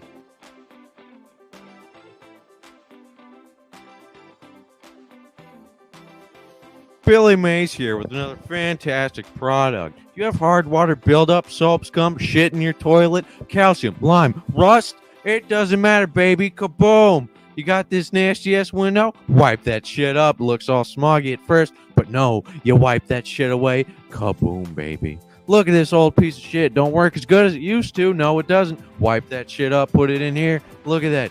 Breaking down all the calcium, minerals, dirt, and debris. That's right. Look at that before and after. Brand spanking new. That's right. Put this shit on your tiles. Look at this. I'm going to show you. Spray that shit on there. Look at all that grut. Wipe that shit up. Bam. Brand spanking new. Look at those blood stains. Bam. It's gone. Oh no. Someone decided to take a shit in the bathtub. Not again. Oh no. We're just going to spray some.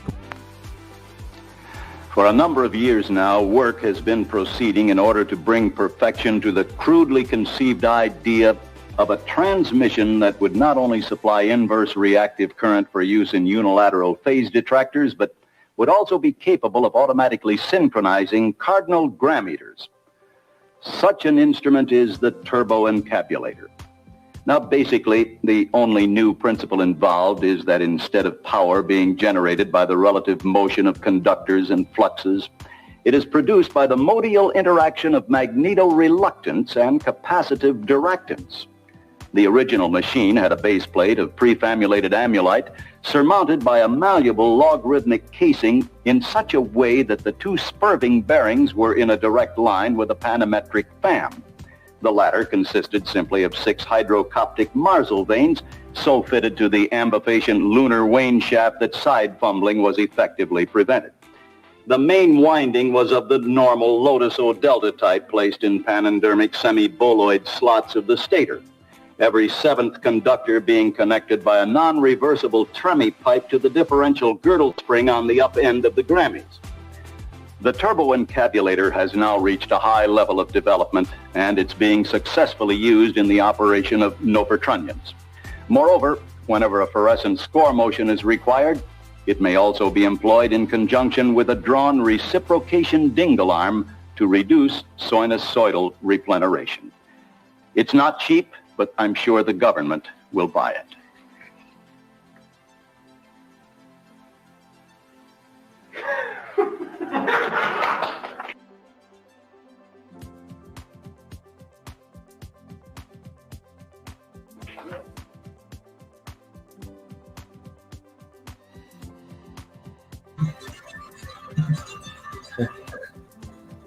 Of course, the panametric flam. How could you forget? Oh yeah, I know. I didn't. How could you forget? Especially when we're trying to coordinate our cardinal gram meters.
Dear God.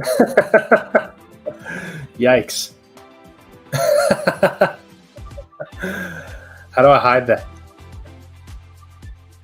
I just gotta tweet fast. Guys, don't look. Don't look, guys. It's inappropriate.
How long will the minting time be for poly? And then you share a percentage separate your side versus take for the end of the minting time frame. The minting time frame will be from the time it launches till right before the bids go live. And you'll be able to see what that percent is through the voting system, through this bidding budget percent value. So there will be something you can read on Etherscan or on the dashboard that'll show what that bidding budget percent is.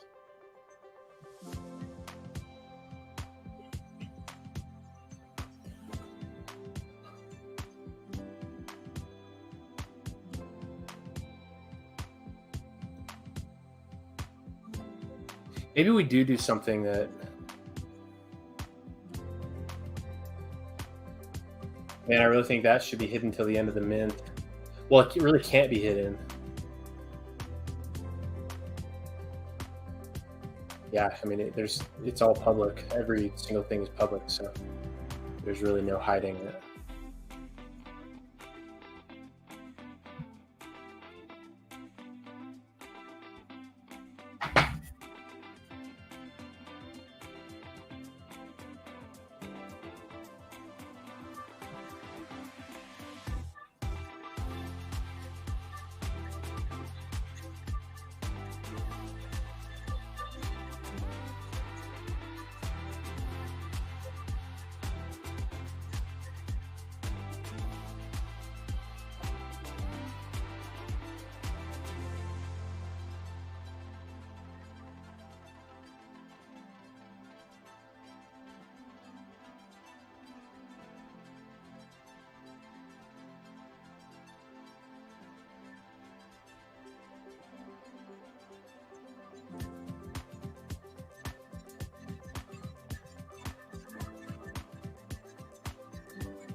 Beans. See, Golki was his cat was supposed to be named. He got a cat. They told me that its name was going to be Beans, and then they went and named it Oliver. What a stupid name. Not say Oliver's a bad name, but when Beans is an alternative, and you go and name this thing Oliver, like, what kind of shit is that? It could have been Beans.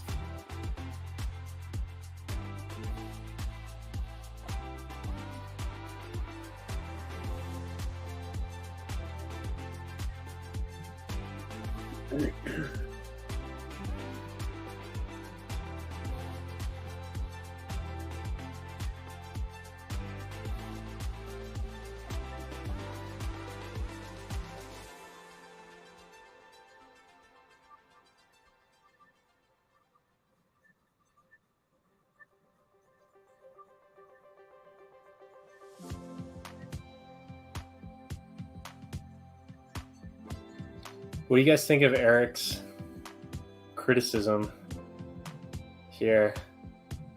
He says, Richard Hart delayed the Pulse chain launch thing soon for over a year and has now revealed these extras for Working 2 and the Pulse skins are absolutely livid. Yeah, we're not livid. I literally suggested this. And he literally cited me here. Testing, guys. Testing what exactly? We have hundreds of hours of practice on Pulse chain testnet.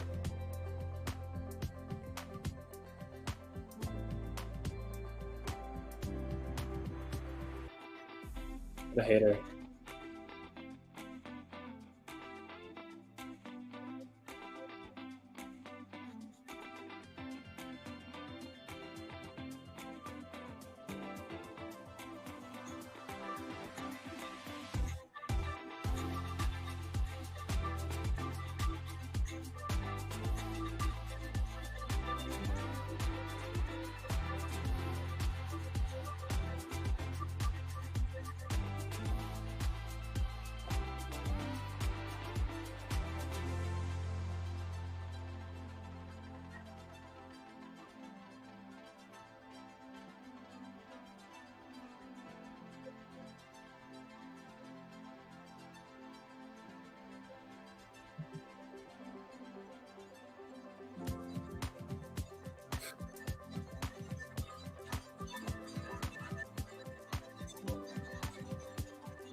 Okay, so what do we got to do here?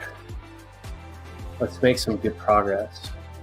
That's something that we need to do. We need to write some documentation. Yeah, let's do that right now.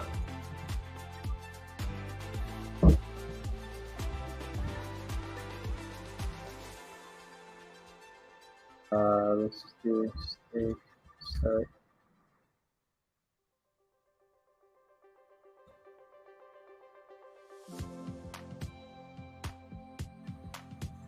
Okay, so let's just get this template here.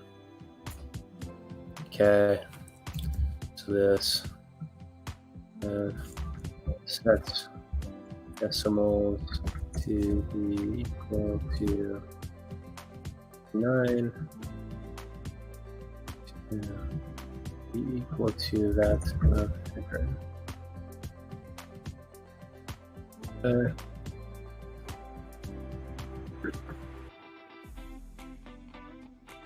Private function, don't need that.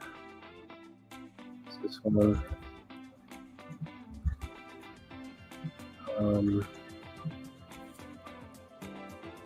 Let's the current hex day.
All right, guys.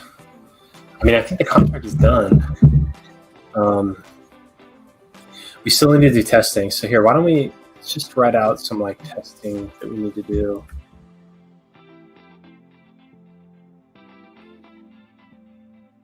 Okay, so minting and voting, that's pretty easy. I'll finalize minting.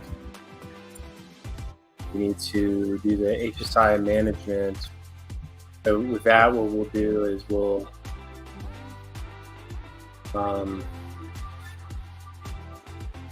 so like process HSI. So we need to, because we can't really accurately test the bidding aspect of it just yet. So we need to make testnet size and send them to Poly. Okay, let's see.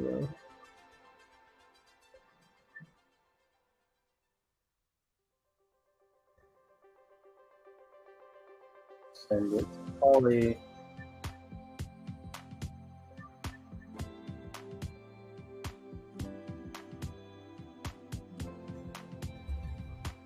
Run process exercise. And then we need to do redemption.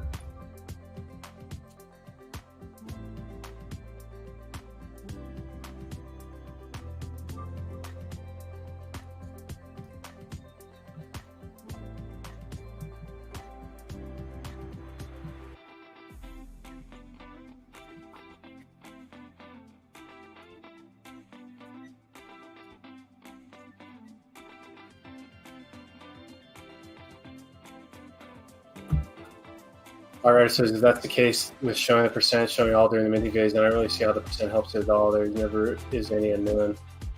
Well, it's you're right that there's like some minimum amount that you can start knowing, and that it gets updated over time. The only unknown will be how much I'm minting at the end, but I almost think there'll be more unknown by buying as many size as possible. Yeah, I mean, you know, that's another option there, is to leave it at the discretion of the executive. But also, I mean, there is some importance there where it lets users gauge their own risk on executor performance. It's like if you think that there's a high risk of executor underperforming, then you could give them less of a budget. So it also gives a little more control in the people's hands instead of just the executor. So.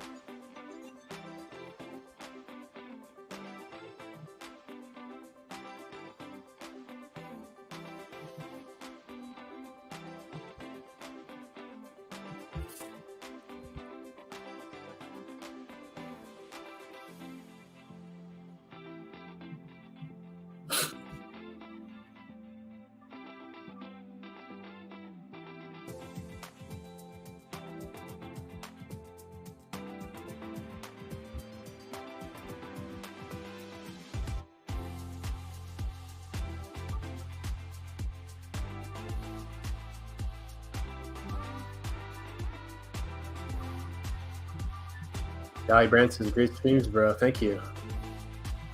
Brand is in the house. That's great. So I've always wondered, is Valiant Brand, is Valiant your first name or your last name? And is it Valiant or is it Valier? Cheers, friend. Listen in the background. Get some other things done. Thompson Legend. Thank you. Good point.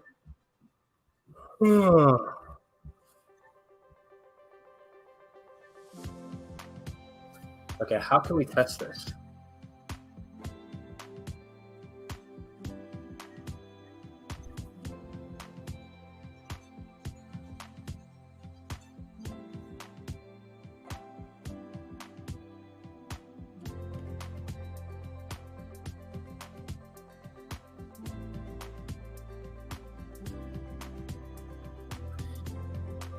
Valiant is my Valier. The name is French, so either way, hard to the French word. Valier. Oh, that's even cooler. Valier. Valier B. That's awesome.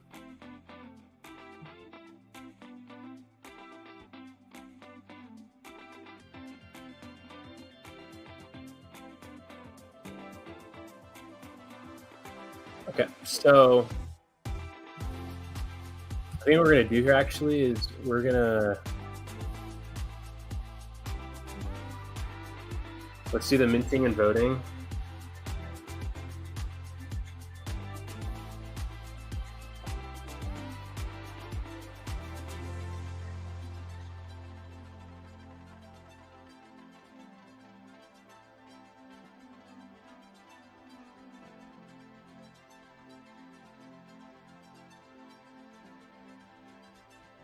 Okay, guys, we need some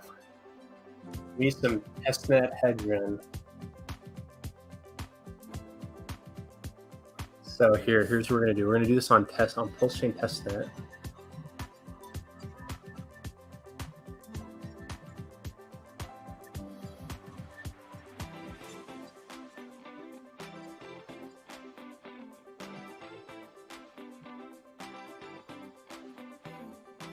Okay, so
we're going to do, in this case, we're going to use real Hedron and not testnet.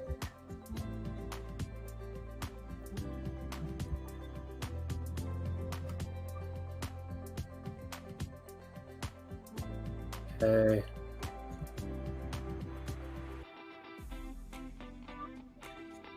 And then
so let's just do this. We're going to deploy this to testnet. We're going to make the minting duration going to be just 1 day, so I don't have to increment it once.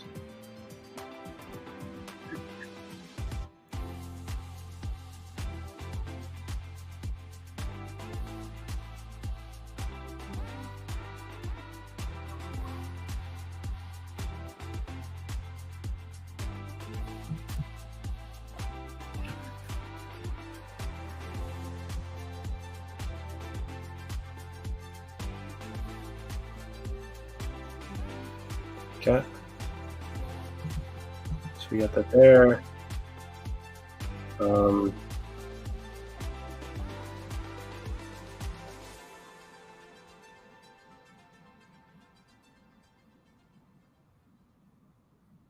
Need to render the IERC20 of Hedron. So let's do IERC20.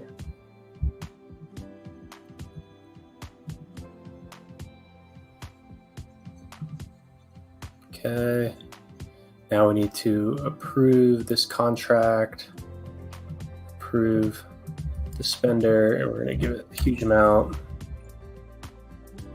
you don't have to do it anymore.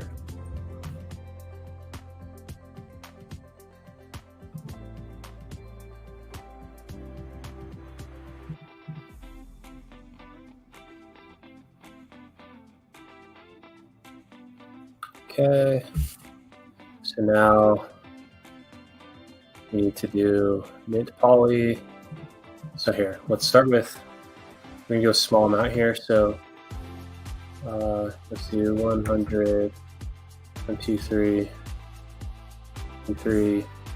The bid budget percent is gonna be point. So let's do a small one first. So we're gonna go 10%.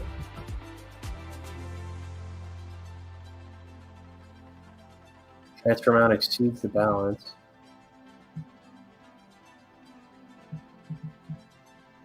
Two, 3, 4. What?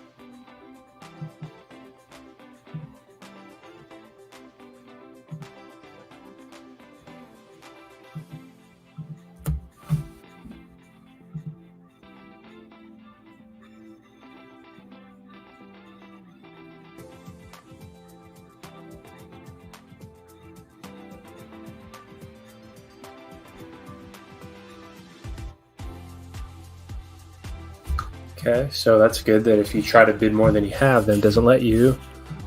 Now it should work, yep.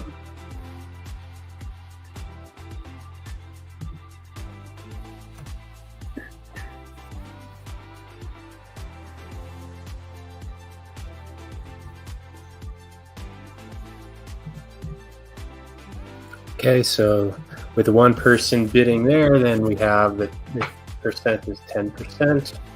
Now let's do, say, 90%, and that should take us to half, right?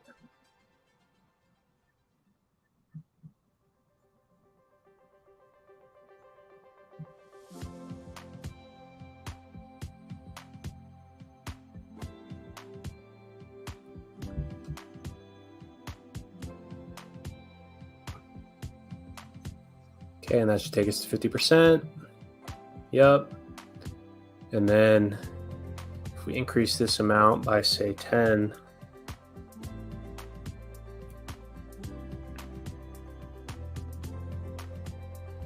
and if we do 100% here, then it should move us 90% of the way between 50 and 100, so it should take us to 95%. All math is right.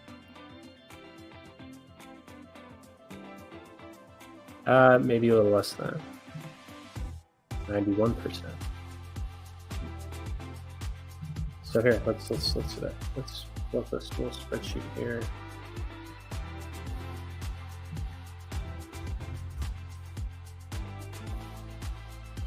Okay, so the first.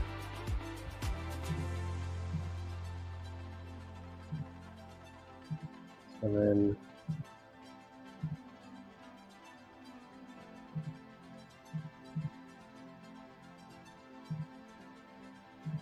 okay, so the first two were this amount, and then it was 10, 90, 100. So equals 10 times that. Okay, and then average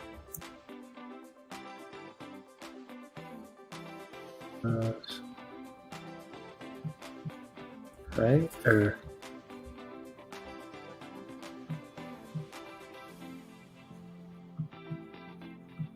okay, here we go.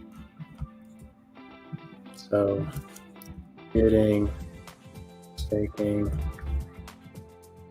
is 100 minus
Okay, that makes sense.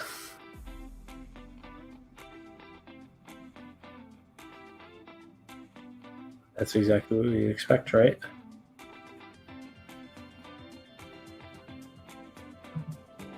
Okay, so the minting and voting seems to work. Let's get our balance.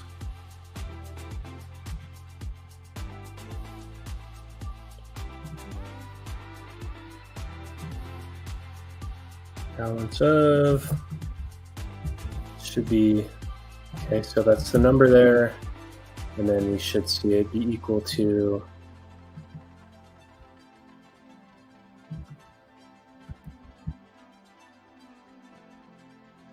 yep, and then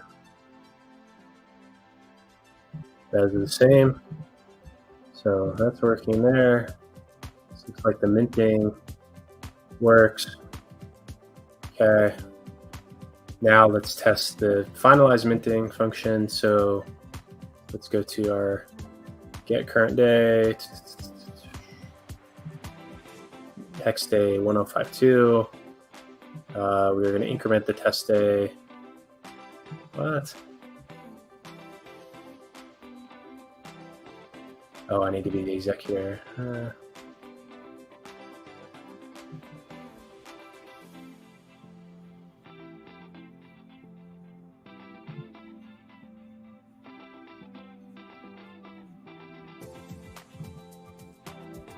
Okay, now I can increment it.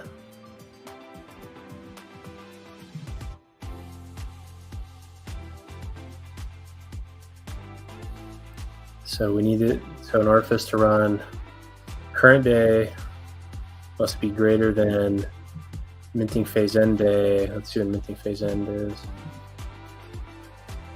1053, so we gotta run it one more time.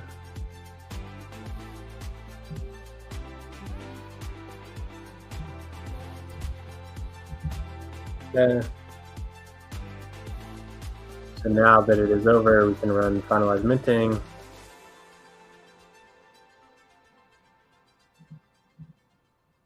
Ooh. Transfer amount exceeds allowance.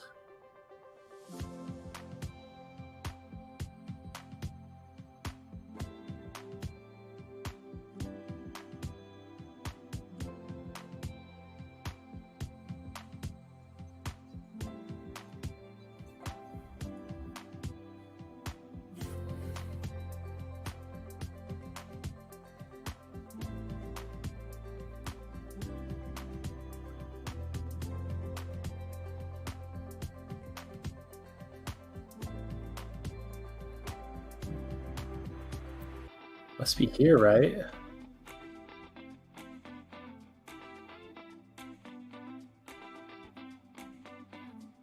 Exceeds allowance.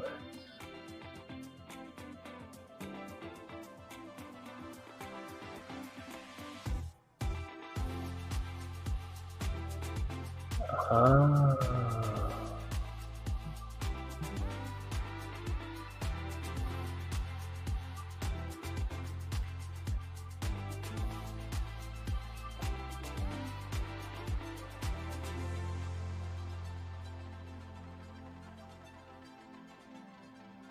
That's okay. So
okay, we gotta try again.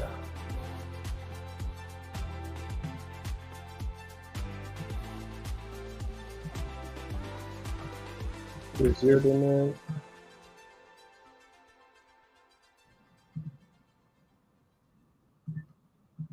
Doug asks, how much is Team and Mystery Box going to skim? Well, they're not skimming anything. The poly participants are thanking Team and Mystery Box for this opportunity and for providing massive gas savings, massive advantages in the auctions. And so they're thanking them with some percent. And that percent is to be determined.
Okay, I think that works.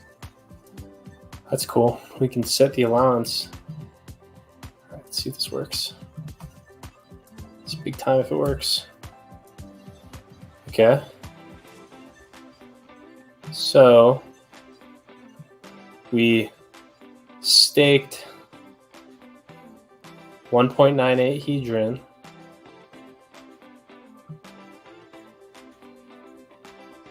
We sent to the thank you team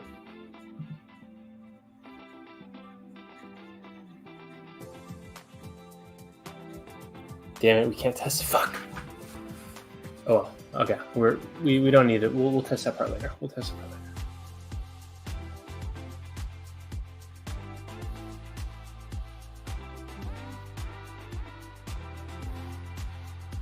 later. Okay, well.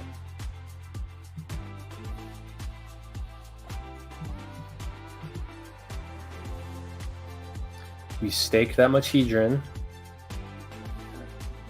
1.98 hedron. And then let's see how much, so the hedron staking budget is 198. And the bidding budget, hedron,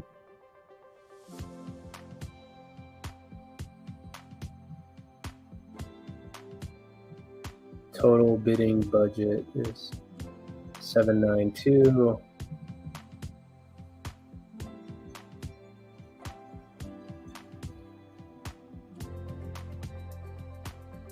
Okay, that's weird.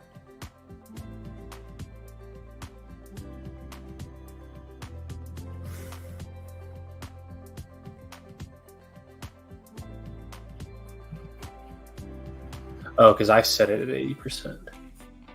Okay.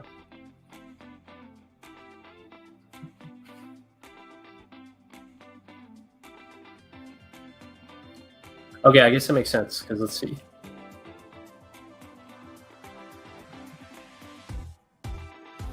So that's the percent, and then when we run finalize minting, we get 1% of that. So 1%, got it. Okay, so 1% of the total hedron is going to be 1 times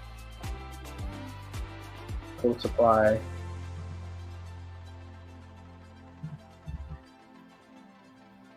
$100 million is there. So let's do 0.99 to see the amount. So in times 0.8, 792. Yep. Okay, perfect. Exactly what we wanted. Let's see. Nice. Okay. And the amount sent to the team. Thank you. Perfect. Perfect. All right, well, that works. Now let's try to run finalize minting again to just check to see if it...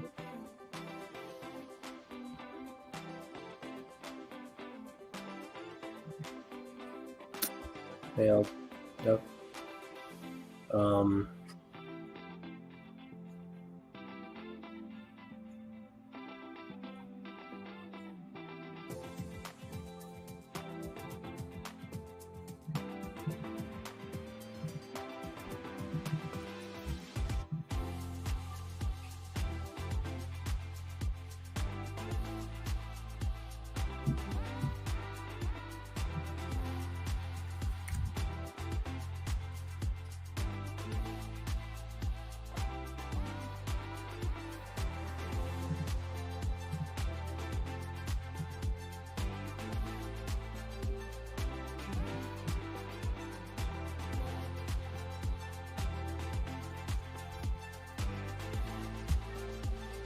That sucks. 23 days from now, it's gonna be too late.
Okay, minting and voting works.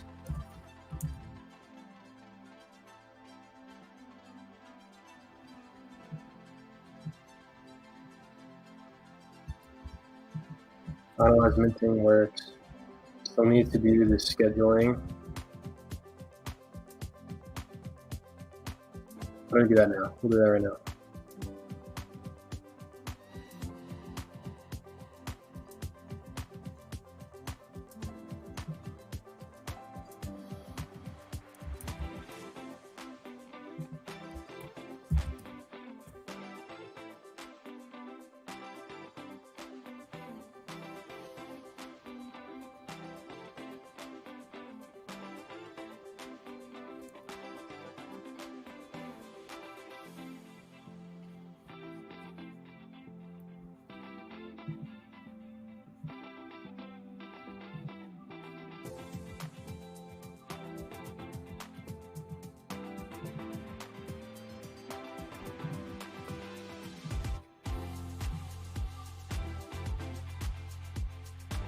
Let me deploy this one more time. 0-day deploy.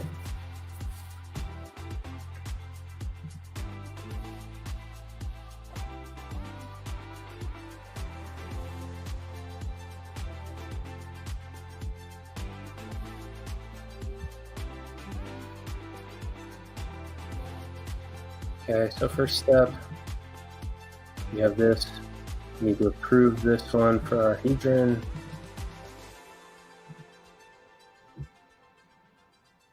Confirm.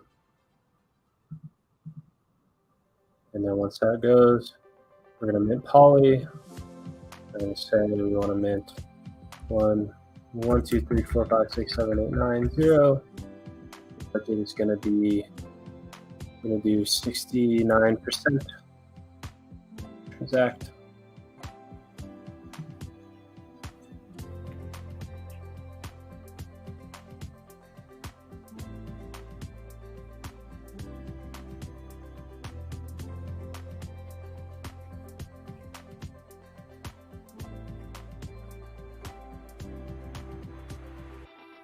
Okay, we just minted poly. Let's see what the bidding budget is. Yep.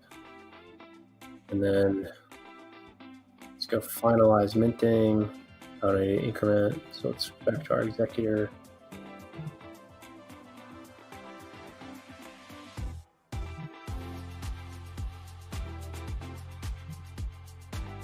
Yep. Increment.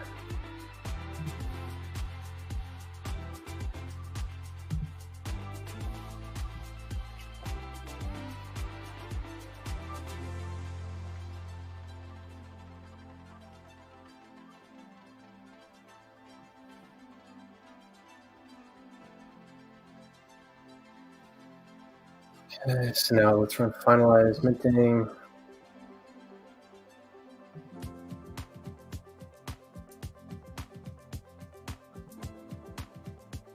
So thank you team should be zeros until it goes through. Yep. Now let's render it. I use the word render as like to describe like pulling up a contract address. I don't even know if that's the right term, to be honest. Okay, we've done that. So this one should fail. Yep. And then schedule.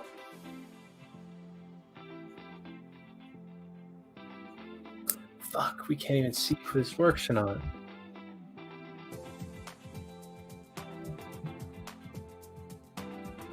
Guess we can't. We can actually.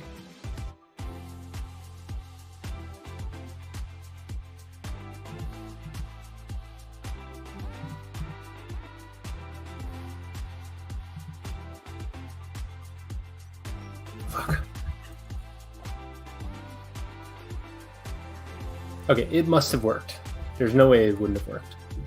But we need this schedule to be public. Nothing. Public. Nothing.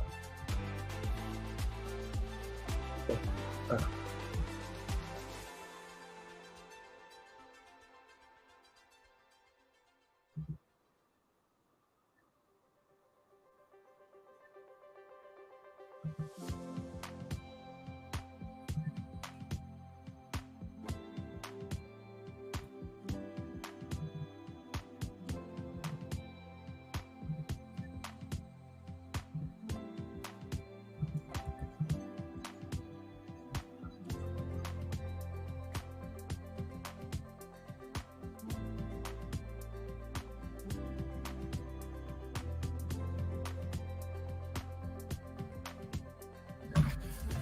All right, guys, we have to test this one more time because I'm a dumbass.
All right, guys, last test.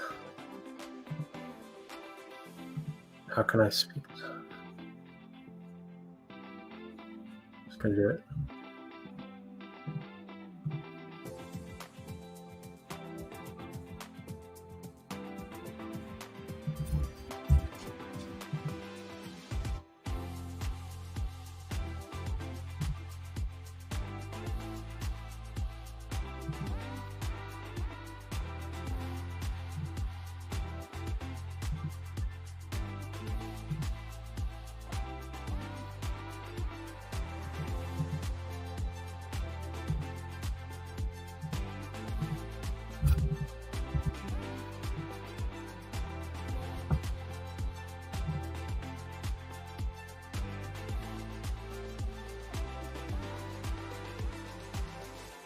Yeah.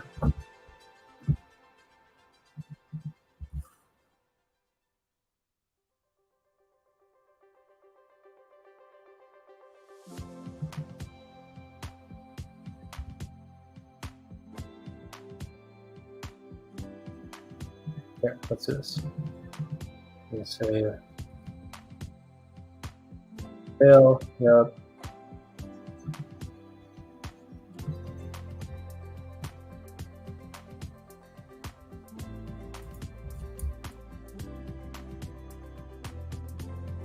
Yeah, just doesn't work. 66%.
Okay, thank you team should show up here. Yep. Let's please get this thank you team thing working.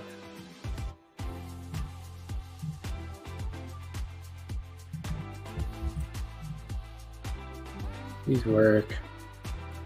Okay, so nothing should appear. It should be 0. Distribute shouldn't work because it hasn't been scheduled yet. Schedule. Come on. Once that goes through, this number should update to something else.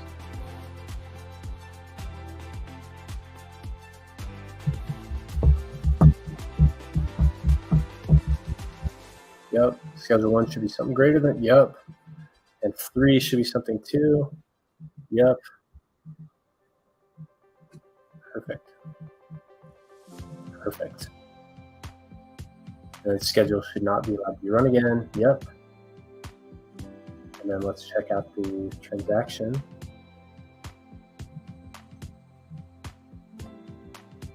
Yep. It scheduled it and it broke off some coins to the hedron or to the mystery box. That's exactly what we wanted. Just what we wanted to see. All right, guys, we made a ton of progress today. Holy shit, I should have done this earlier this week. Okay, well, today we did scheduling track.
All right, guys, I'm hopping off. Thanks for joining me today. Another great day. Another great day in Maximus. Oh, wait, let's answer these questions. Background music is chill, easy vibing. Love it. Thank you. Sounds like Poly's 2-part, 15-year stakes and ongoing hedging staking. Staking can be dispersed every time the staking time is up, but it will be 15 years first. No, so well, they all end at the same time. So the hedron staking happens until the last HSI ends, and then all the redemption happens at once. Maybe shoot 2 products, staking going to team, and HSI staking with Poly. You 100% staking extra to team. So I didn't want to do anything like that, because then what if people thought the executor was somehow associated with team, and that they would just like not bid and just give all the hedron to team? And team really should be like a growth incentive, and so it should probably not. It shouldn't be based on how the bidding plays out. It should be based on the growth. But we did actually think about making these 2 separate products, where one was a stake pool, or like an HSI bidding pool, and the other one was just like hedron staking. So that was the idea, but we think that this voting thing kind of captures that. Staking out of the maybe 100% bid, then leftover as a team. Yeah, I mean, I don't know. I'm actually really interested in seeing how the voting plays out, because that could be a lot of entertainment value. Yeah. What's up, baby? Good to see you, man. All right, guys. That is all for me. We'll see you soon. Have a good one, everybody.